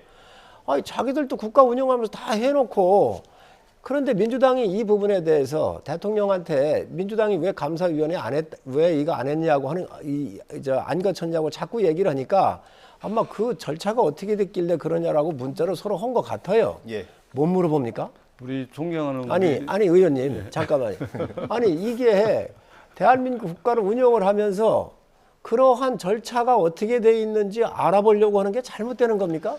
국회도 알아보잖아요. 존경하는 우리 성일종 의장님 설명을 많이 하시는데 제가 도통 알아먹을 수가 없습니다. 설명하시기 복잡하시죠? 복잡할 아닙니다. 수밖에 없습니다. 아주 쉽습니다. 아주 쉽습니다, 전 의원님. 국회의원인 저도 듣기에 도대체 설명을 알아먹을 수가 없습니다. 간단하게 이 사태의 본질은 뭐냐면요. 정치하고 싶어하는 유병호 사무총장과 이런 이해관계를 가지고 있는 유병호 사무총장과 전 정부 책임 어떤 식으로든 이 탈탈 털어보려고 하는 대통령실 사이에 이해관계가 맞아 떨어진 겁니다. 의장님. 아니, 저하고 내기 한번 할 거예요. 내기. 저하고 만원 내기합시다. 유병호 사무총장이 다음 총선에 출마하는지 안 하는지, 비례대표 받는지 안 받는지, 지역구 출마하는지 안 하는지 저하고 만원짜리 내기 한번 합시다. 진짜. 이 자리에서 돈을 걸고 내기하시는 건 좋을 것 같아요. 예. 방송에서 만원짜리 내는 건 그게 처음인데 본질이고 핵심입니다. 본질이고 유병호 핵심이에요. 사무총장 정치할 사람 아닙니다. 저하고 내기하자니까. 자, 좋습니다. 다 저 100%입니다, 받아들이는데 그러지 않고서야 감사원을 이렇게 망가뜨릴 수가 유병호 없죠. 사무총장이 정치할지 안 할지도 물어보지도 아니하고 이거를 정치한다고 지금 국민들한테 전 의원님 이거 뭘로 설명이 가능합니까? 어떻게 이거 만원을 걸고 이걸 갖다가 이거 무엇으로 설명이 됩니까? 무엇으로 설명이 되죠? 이거 아마 쇼츠로 아마 지금 그러면 유병호 총장이 감사위원회 의결 없이 이거 한 게 잘못됐습니까? 이런 개인적인 욕망이 없이는 잠깐만. 감사원의 독립성과 중립성을 이렇게까지 망가뜨릴 이유가 없습니다. 대통령실 기획수석한테 왜 보고를 합니까? 보고를. 그리고 3시간 있다가 무슨 보고를 했다는 거예요? 나갑니다. 3시간 있다가 보도자료 나갑니다. 잠깐만요. 다른 질문을 하고 계셔서. 그러면 내기하자니까요. 자, 그러면 제가 받을게요. 그러면 감사위원회 의결 없이 왜 박근혜 대통령, 이명박 대통령 4대강 차세대 전투기 사업을 왜 거기는 했습니까? 그러니까 설명이 복잡하시잖아요. 글쎄, 지금. 이 법에 의해서 한 거예요. 그런데 민주당이 정치 공세를 하는 겁니다. 전직 대통령이라고 그래서 서해 공무원이 우리가 공무 수행하던 공무원이 피살을 됐고 불에 태워졌는데 그 사이에 전직 대통령한테 어떤 조치를 했는지 보고받고 무슨 지시를 내렸는지 그거 질문서 보낸 거예요. 그런데 민주당이 이거에 대해서 감사위원회 의결도 없이 이걸 보냈다고 펄펄 뛴 겁니다. 그러니까 그게 잘못됐습니까? 존경하는 그러다가 보니 잠깐만요. 그러다가 보니 감사원 사무총장하고 저 청와대에 있는 저 실장하고 그 절차가 어떻게 됐는지 물어보니까 정말 이 야당 사람들 무식하다 이렇게 보냈어요. 이 절차 다 이게 있고 법을 다 준수한 건데 이런 걸 따지니 감사위원회 의결을 거쳐야 한다고 그러니 이게 참 무식하다 이 문자 보낸 거예요. 그런데 이게 무슨 독립성에 관련이 있고 이게 어떤 이 사람이 저 감사원 사무총장이 무슨 뭐 비례를 오고 이거하고 무슨 관련이 있냐는 거예요. 존경하는 우리 정책위 의장님. 마지막입니다. 예, 정책위 의장님 설명하시면서도 좀 궁색하시죠. 안 그렇습니다. 안 그렇습니까? 아니 당당합니다. 제가 보기에는 진짜. 설명을 하시고 계신데도 좀 궁색해 보이는 게 이게 말이 됩니까? 그리고 그래서 저희들이 최재형 감사원장이 있으실 때 그러시면 안 됩니다. 그러시면 안 됩니다. 라고 했던 이유가 지금에서 드러납니다. 최재형 감사원장이 그런 식으로 자기 정치하려고 감사원을 그런 식으로 해버리고 그러고 난 뒤에 지금 대선 후보 떨어지고 난 뒤에 지금 국회의원 하고 있지 않습니까? 거기를 닦아 놓으니까 유병호라는 사람이 나타나가지고 천지분간도 못하고 지금 이런 짓을 대한민국의 국가 시스템 자체를 붕괴시키고 있는 겁니다. 저는 정말 통탈하는 일입니다. 이 부분을 그냥 공격으로 받아들이지 마시고 국가의 미래를 생각하신다면 한 번쯤 돌아봐 주십사 하는 당부의 말씀을 드리도록 하겠습니다. 알겠습니다. 저희가 준비된 시간이 몇 분이 더 지났어요. 저한테 한 1분 주셔야 되는 거 아닙니까? 그러면 또 1분을 드려야 해서. 아니, 집권 여당이 좀 양보 좀 하세요. 끝내야 된다는데 왜 그걸 또 진행까지 알겠습니다. 해주시네요. 알겠습니다. 다음 주에 다시 모시도록 하겠습니다. 지금까지 국민의힘 성일종 정책위 의장 그리고 전재수 더불어민주당 의원과 함께했습니다. 고맙습니다. 고맙습니다.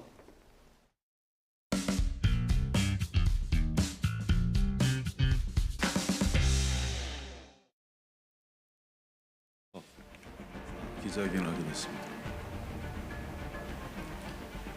대통령실의 하명감사, 청부감사, 민간인 사찰 의혹의 진실을 밝히는 장이 되어야 합니다. 감사위원 전원의 출석을 요구합니다. 이관섭 대통령 비서실 국정기획수석의 출석을 요구합니다. 감사위원회 회의록 등 감사원이 제출을 거부한 자료의 완전한 제출을 요구합니다. 감사원장의 근태 상황에 대한 검증을 요구합니다. 여당이 이를 거부한다면 우리는 감사 거부 등 모든 방안을 열어놓고 검토할 수밖에 없음을. 오히려 독립된 기구인, 직무에 안에서는 독립된 기구인 감사원에 대해서 대통령이 직접 감사 지시를 한 사례도 있습니다. 바로 그것이 윤 대통령이 4대강 정책감사를 지시한 게 2017년 5월 달입니다. 명백히 이거는 위법이거든요. 대통령실의 국정기획수석 입장에서는 그 보도의 진위에 대해서 당연히 물어볼 수밖에 없는 거고, 무식하다는 표현은 좀 부적절하지만 그 사적인 표현에 불과하고. 감사 문제와는 다른 거긴 한데요. 한동훈 법무장관이 그 미국 방문할 당시에 부장검사과 함께 불법이 있어도 수사하지 말아라. 수사를 하면 안 된다라고 주장을 하시는 취지인 걸로 저희들은 이해를 하고 있습니다. 이 모순된 행동을 김의겸 대변인께서 반복하시고 계시는 거 아닌가?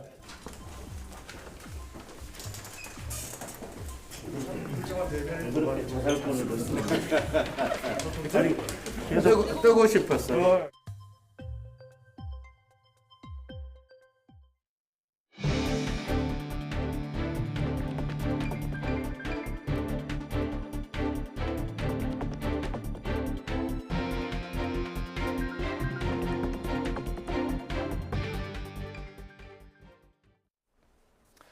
윤석열 대통령이 지난 정부에서 폐지했던 학업 성취도 전수평가를 원하는 모든 학교가 참여할 수 있도록 하겠다고 밝혔습니다. 이어 줄 세우기라는 비판 뒤에 숨어 교육을 방치하면 대한민국의 미래도 어두워질 것이라고 우려했습니다. 윤 대통령의 국무회의 발언 직접 들어보시겠습니다. 기초학력보장법이 제정된 이후 처음으로 제1차 기초학력보장 종합계획이 보고됩니다. 지난해 고등학생 학업 성취도 평가에서 수학, 영어 수준이 미달되는 학생이 2017년 대비 40% 이상 급증했습니다. 기초학력은 우리 아이들이 자유시민으로서 삶을 살아가는데 꼭 필요한 것입니다. 줄세우기라는 비판 뒤에 숨어 아이들의 교육을 방치한다면 대한민국의 미래도 어두워질 것입니다. 지난 정부에서 폐지한 학업 성취도 전수평가를 원하는 모든 학교가 참여할 수 있도록 하고 학생별로 밀착 맞춤형 교육을 해서 국가가 책임지고 기초학력 안전망을 만들겠습니다. 감사합니다. 윤석열 대통령은 청년들이 공정한 출발선에 서서 미래를 설계할 수 있도록 희망의 사다리를 놔야 한다고 강조했습니다. 윤 대통령은 오늘 용산 대통령실에서 주재한 국무회의 모두 발언에서 이번 회의에서 국무위원들과 함께 청년 정책을 토론하겠다면서 이같이 말했습니다. 특히 단기 일자리가 아닌 민간이 주도하는 양질의 일자리를 창출하고 청년의 임대주택과 현금을 그냥 쥐어줄 게 아니라 내 집 마련과 자산 형성을 할 수 있도록 도와야 한다고 밝혔습니다. 국회 기획재정위원회 여당 간사인 국민의힘 류성걸 의원은 1주택자 종합부동산세 완화 논의와 관련해 공정시장 가액 비율 하한을 70%로 높이는 방안을 더불어민주당에 제안했습니다. 류 의원은 오늘 국감대책회의에서 국세청이 종부세 과세 자료를 검토해 행정안전부에 보내는 오는 20일까지가 마지노선이라며 이같이 말했습니다. 이어 민주당은 공정시장 가액 비율이 새 정부 들어 60%로 낮아진 걸 이유로 관련 법안 개정을 반대하고 있다면서 공정시장 가액 비율 하한을 70%로 올리고 추가 공제 한도를 상향 조정하자고 강조했습니다. 더불어민주당은 정부의 여성가족부 폐지 추진과 관련해 여가부를 기능을 바꿔 확대 개편하는 게 오히려 필요하다는 반대 입장을 공식화했습니다. 김성환 정책위 의장은 오늘 국회에서 기자간담회를 열고 여성의 성차별을 해소하기 위한 독립부서를 두는 건 유엔 차원의 권고이고 세계적 추세로 그와 정반대로 가는 것에 동의하기 어렵다며 이같이 말했습니다. 이어 성평등 가족부 또는 성평등 가족 청소년부 등의 대안을 가지고 있고 내부 논의를 거쳐 여가부 기능을 확대 개편하는 정부 조직 개편을 검토하고 있다면서 국정감사 이후 협의를 통해 추진하겠다는 뜻을 내비쳤습니다.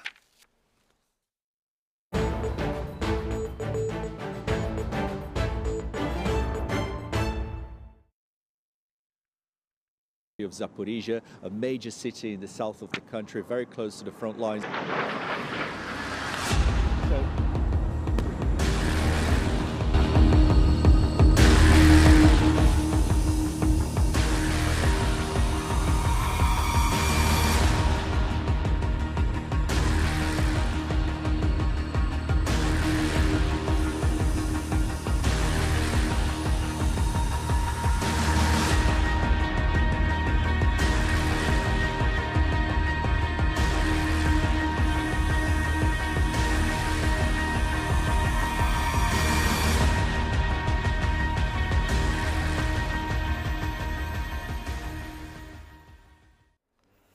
러시아가 크림대교 폭발 사건에 대한 보복으로 우크라이나 수도 키이우 등의 대규모 미사일 공습을 감행해 수십 명의 사상자가 발생했습니다.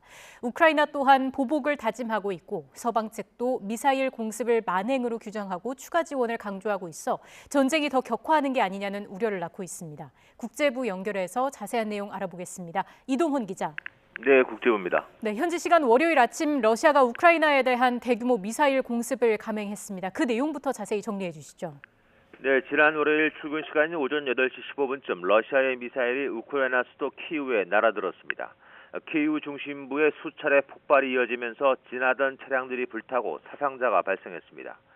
키이우 기차역 인근의 현대식 고층 건물에 위치한 삼성전자의 현지 사무실도 주변에 미사일이 떨어지면서 유리창 일부가 파손됐습니다. 러시아의 미사일 공습은 수도 키이우를 비롯해 서부 리비우와 중부 드니프로, 북부 수미 등 우크라이나 전역 12개 도시를 겨냥했습니다.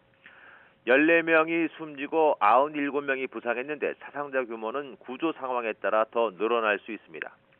민간인 사상자뿐만 아니라 변전소와 발전소 등 주요 기반 시설이 파괴돼 곳곳에서 정전이 잇따르고 있습니다.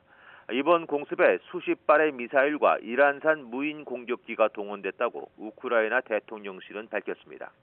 러시아는 지난 7월 말 이후 키이우를 공격하지 않았는데 70여일 만에 다시 미사일 공습을 재개했습니다. 네, 이번 공습이 지난 8일 크림대교 폭발에 대한 보복이라고 푸틴 러시아 대통령이 스스로 밝혔다고요. 네, 푸틴 러시아 대통령은 공습 이후 열린 자국 안전보장이사회에서 이번 공습이 이틀 전 발생한 크림대교 폭발 사건의 보복 공격이라는 점을 인정했습니다. 또 크림대교 폭발은 우크라이나 특수부대가 배후인 테러 행위라며 러시아 영토에서 이런 일이 계속되면 러시아의 대응은 가혹할 것이라고 밝혔습니다. 러시아의 이번 공습은 출근길 도심과 에너지 관련 기반 시설 등을 동시에 타격해 공포감을 극대화하고 전쟁 수행 능력과 저항 의지를 꺾겠다는 것으로 보입니다. 또 최근 고전하고 있는 러시아가 강력한 보복을 통해 국면 전환을 꾀했다는 분석도 나옵니다. 이와 관련해 영국 가디언지는 이번 대규모 공습이 러시아군 내 비판 세력을 달래고 러시아가 침공에서 실패하고 있다는 사실, 그리고 크림대교 폭발 후 상처받은 자존심에 대한 푸틴의 절박한 답변이라고 풀이했습니다. 이번 공습으로 많은 민간인 사상자가 발생했습니다. 우크라이나는 물론이고 서방도 강력히 반발하고 있죠. 네, 서방 측은 이번 공습을 만행으로 규정하고 우크라이나에 대한 지원 의사를 강조하고 있습니다. 바이든 미국 대통령은 푸틴이 시작한 불법 전쟁의 잔인함을 보여주는 것이라고 규탄하고 그에 대한 책임을 지게 하겠다고 말했습니다. 마크롱 프랑스 대통령도 이번 공습은 우크라이나 전역에 걸쳐 민간인을 고의로 공격한 것이라며 이는 이번 전쟁의 본질의 엄청난 변화라고 말했습니다.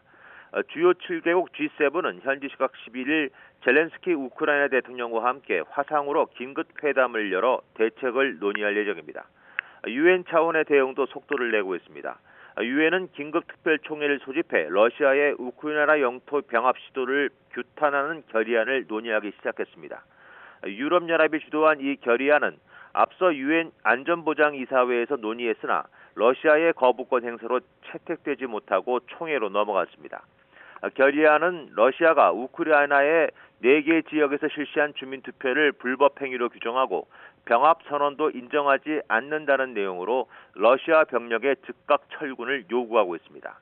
12일 총회에서 결의안에 대한 표결이 이루어질 예정인데 안보리 결의안과 달리 총회 결의안은 법적 구속력이 없지만 결의안이 채택될 경우 국제 무대에서 러시아를 더욱 고립시키는 외교적 압박의 수위를 높이는 효과가 있을 것으로 보입니다. 네, 이 같은 보복전이 계속된다면 전쟁 양상이 더 격화할 수 있는 거 아니겠습니까? 네, 젤렌스키 우크라이나 대통령은 공습 후 키이우 집무실 근처 광장에 나와 자신의 연설 장면을 셀카로 찍어 배포했습니다. 우리는 테러리스트를 상대하고 있다며 러시아를 공격을 비난하고 승리에 대한 자신감은 단절되지 않을 것이라고 단호하게 말했습니다. 러시아의 대규모 미사일 공습을 받은 우크라이나 역시 과감한 역공에 나설 수 있다는 예상이 나오고 있습니다. 동부와 남부 전선에서의 영토 수복 활동과 함께 러시아 점령지나 점유물 가운데 상징성이 큰 대상을 타격해 기세를 되찾으려 하지 않겠냐는 관측입니다. 그러나 푸틴 대통령 역시 러시아 영토에 대한 공격에 가혹한 대응을 공언한 상태여서 앞으로 전황은 일촉즉발의 위기 속에 갈수록 격화할 수 있다는 전망이 잇따르고 있습니다. 지금까지 국제부에서 전해드렸습니다. 올해 노벨 경제학상을 공동 수상한 벤 버냉키 전 미국 연방준비제도 의장이 금융 상황 악화 가능성에 대비하기 위해 다양한 사건들을 주시해야 한다고 지적했습니다. 버냉키 전 의장은 현지 시각 10일 미국 워싱턴 DC 브루킹스 연구소에서 기자회견을 열고 세계 곳곳에서 벌어지는 다양한 사건들이 금융 상황을 악화시킬 수 있다며 이같이 말했습니다. 그는 러시아의 우크라이나 침공 이후 유럽에 대한 천연가스 공급 중단으로 인한 경제적인 파급 효과와 아시아 등 신흥시장에서 강달러로 인해 국제 자본이 빠져나가고 있는 상황 등을 예로 들었습니다. 올해 블랙 프라이데이까지 6주 이상 남았지만 미국 소매상들은 앞다퉈 할인 행사에 들어갔습니다. 월스트리트 저널은 현지 시각 10일 미국 대형 유통업체 타깃이 일부 전자제품과 장난감을 50% 할인 판매하는 등 블랙 프라이데이 세일을 시작했다고 발표했고 월마트도 이번 주 중 나흘 동안 세일을 할 계획을 밝혔다고 보도했습니다. 이는 최근 치솟는 인플레이션과 세계 최대 전자상거래 업체인 아마존과의 경쟁 등에 따른 거라고 설명했습니다. 오늘부터 비자 없이 한국 관광객이 일본에 입국할 수 있게 됐습니다. 일본 정부는 코로나19 입국 규제 이후 2년 7개월 만에 한국 등 68개 국가와 지역을 대상으로 무비자 일본 입국을 재개했습니다. 이에 따라 한국인도 비자 없이 일본에 최장 90일까지 머물며 관광과 가족 방문 등을 할 수 있게 됐습니다. 이런 조치는 코로나19 백신을 3회 접종했다는 증명서 또는 출국 전 72시간 내 음성 증명서를 제출해야 적용받을 수 있습니다. 농약의 불법 유통을 막기만 해도 극단적인 선택을 줄일 수 있습니다. 정부가 농약의 인터넷 판매를 막아놓은 이유인데 취재진이 인터넷으로 점 하나만 찍어서 검색을 해봤더니 쉽게 찾을 수 있었습니다. 이준엽 기자가 취재했습니다. 해마다 수백 명이 음독으로 숨져 극단적 선택 수단 가운데 네 번째로 많은 농약. 다행히 지난 2012년 통신 판매를 금지하는 등 관리를 강화한 이유로 농약 음독 자살자는 10년 동안 절반 정도까지 꾸준히 줄어들었습니다. 구매만 제한해도 자살 예방 효과가 있다 보니 정부와 지자체도 꾸준한 단속 노력을 기울이고 있습니다. 올해 들어 농촌진흥청은 한국 온라인 쇼핑협회의 농약 제품들 검색 금지를, 방송통신위원회에는 해외 직구 사이트 차단을 요청했습니다. 취재진이 온라인 쇼핑몰들을 점검해봤습니다. 다량 섭취하면 숨질 뿐만 아니라 인체에 축적돼 암이나 만성 신장 질환을 유발한다는 연구 결과가 있는 제초제 성분을 검색했습니다. 농약 제품은 검색이 막혀야 정상이지만 검색어 뒤에 마침표 하나 덧붙였더니 이렇게 결과가 줄줄이 나옵니다. 지난 1월에 농진청이 콕 집어 막아달라고 한 검색어인데도 제대로 차단이 안 된 겁니다. 네이버, 쿠팡을 포함한 대부분 온라인 쇼핑몰 또는 쇼핑몰 중개 사이트에서 여러 가지 농약 제품 검색이 가능했습니다. 클릭 한 번으로 누구나 손쉽게 해외에서 독성 농약을 구매할 수 있다는 것은 국민 안전을 위협하는 심각한 일입니다. 정부 단속도 중요하지만은 쇼핑몰 자체적으로도 대책을 마련해야 한다고 생각합니다. 온라인 쇼핑몰 업체들은 제품이나 검색어 명단을 원천 차단하게 되면 문제가 아닌 제품도 섞일 수 있다 보니 일부 사각지대가 생긴 것 같다며 문제를 인정했습니다. 앞으로 감시나 명단 업데이트에 좀 더 노력을 기울이겠다고 약속했습니다. 농약 불법 통신 판매는 재작년에만 51건 무더기 적발됐습니다. 소중한 생명을 구하는 노력에 온라인 쇼핑몰들도 더 적극적으로 동참해야 한다는 지적이 나옵니다. YTN 이준엽입니다. 군부대 병영생활 전문 상담관은 장병들의 적응과 심리 상담을 돕는 역할을 합니다. 그런데 최근 육군이 지휘관 재량인 근무 지도를 2번 받은 상담관은 전방부대로 배치하겠다는 규정을 내놓으면서 근로기준법 위반 논란이 일고 있습니다. 황보혜경 기자가 보도합니다. 육군부대에서 전문 상담관으로 일한 지 어느덧 6년 차인 A씨. 군 장병들의 부대 적응을 돕고 극단 선택을 하지 않게 심리 상담을 진행하고 있습니다. 많게는 2,000명 넘는 장병을 혼자 도맡으며 5년 기간제 근무 조건을 채운 A씨는 얼마 전 무기계약직으로 전환됐습니다. 한 7개 대대, 2개 연대를 제가 맡으면서 주말도 없이 일하느라고 좀 많이 힘들었습니다. 인원이 한 2,400명 정도 제가 담당을 했었습니다. A씨와 같은 이들은 민간인 신분인 병영생활 전문 상담관. 올해 6월 기준 전국 부대에 소속된 상담관은 630명으로 한 명이 평균적으로 장병 940여 명을 담당하고 있습니다. 매년 많게는 10여 차례씩 지휘관들의 평가를 받아 계약을 연장합니다. 그런데 얼마 전 육군이 개정한 상담관 평가 관련 조항이 논란입니다. YTN 취재진이 확보한 육군 내부 문서입니다. 업무 능률이 떨어지는 등의 이유로 1년에 2차례 근무 지도를 받은 상담관은 전방 지역 배치를 원칙으로 한다고 돼 있습니다. 지난 7월 새롭게 추가된 내용인데 상담관들은 사전 논의도 거치지 않았다며 강하게 반발하고 나섰습니다.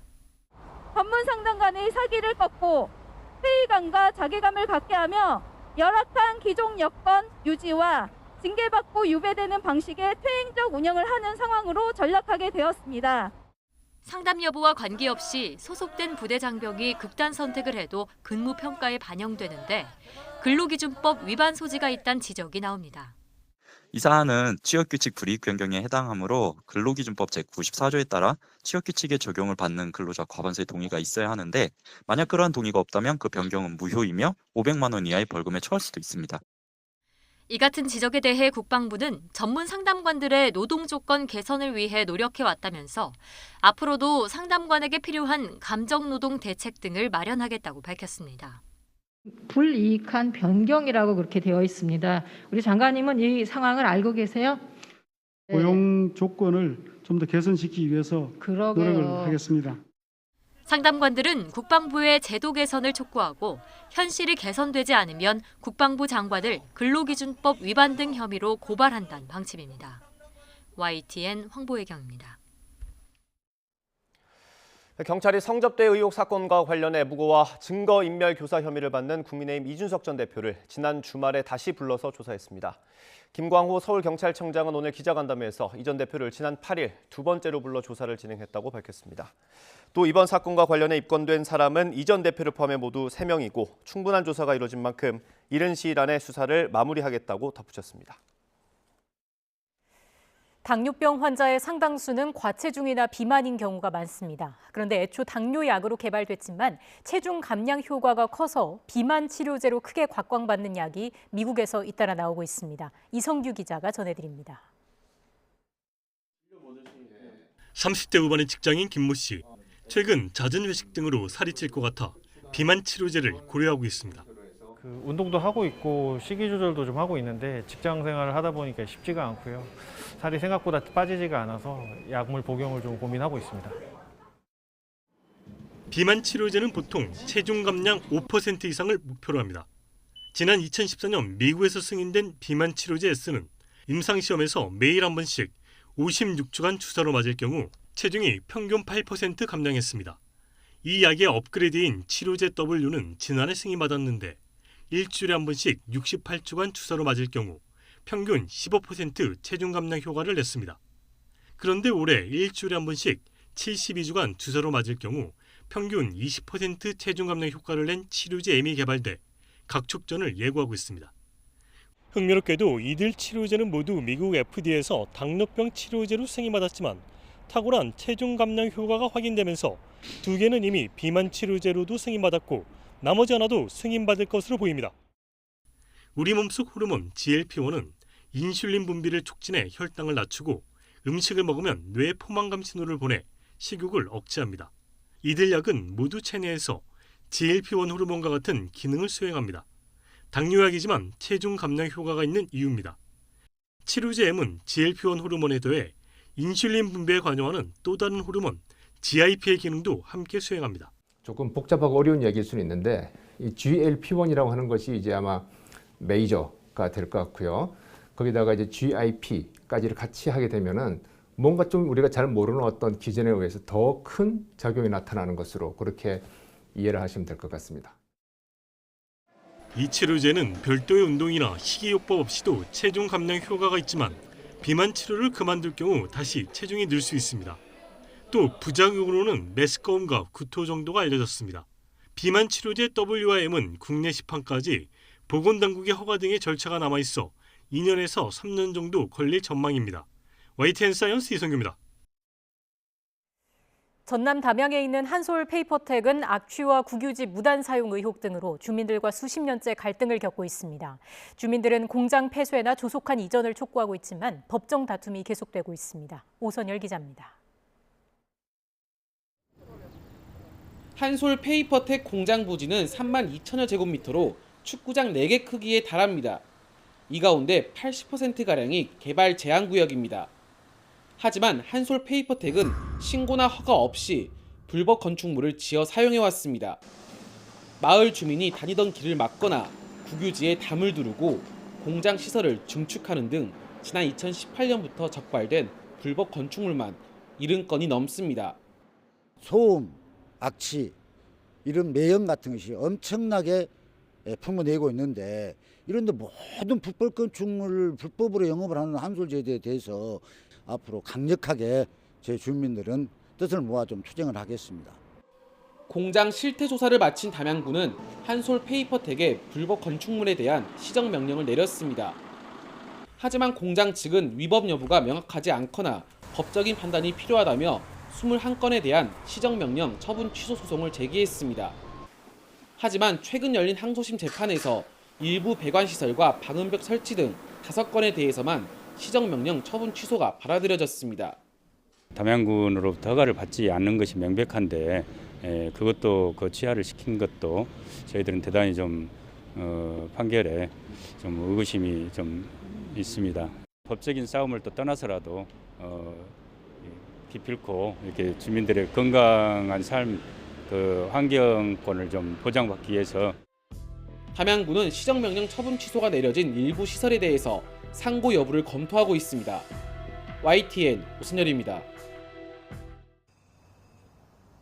맑은 하늘에 따스한 가을볕이 내리쬐고 있지만 바람결은 여전히 차갑습니다. 현재 서울 기온은 15도로 예년 기온을 7도가량 밑돌고 있는데요. 앞으로 기온은 1에서 2도가량 더 오르는데 그치면서 종일 서늘하겠습니다. 내일 아침까지 때이른 가을 추위가 이어지겠습니다. 큰 기온 변화에 감기 등 호흡기 질환에 걸릴 위험이 무척 큰 상황인데요. 겉옷 꼭 챙기셔서 체온 조절 잘 해주시고요. 손과 발을 깨끗하게 씻는 등 위생 관리에도 각별히 신경 써주시기 바랍니다. 오늘 찬바람이 불면서 날은 춥지만 하늘은 무척 쾌청합니다. 전국적으로 맑은 하늘이 펼쳐지는 가운데 공기도 깨끗하겠습니다. 낮 기온은 어제보다 조금 높겠지만 여전히 예년 기온을 2에서 5도가량 밑돌며 쌀쌀하겠습니다. 서울 17도, 광주와 대전 19도, 대구는 20도로 예상됩니다. 당분간 비 소식 없이 대체로 맑은 날씨가 이어지겠습니다. 다만 내일 아침도 때이른 추위가 이어지는 가운데 일부 지역에서는 오늘보다 기온이 더 낮아지며 물이 얼거나 서리가 내리는 곳이 있겠습니다. 내일 낮부터는 추위가 누그러지며 이맘때 가을 날씨를 되찾을 전망입니다. 오늘 오후까지 해상에는 강한 바람과 높은 물결이 이어지겠습니다. 밤부터는 동해안 지역에 너울성 파도까지 높게 일 것으로 보이니까요. 해안가와 해상 안전사고에 주의해 주시기 바랍니다. 지금까지 YTN 홍나진입니다.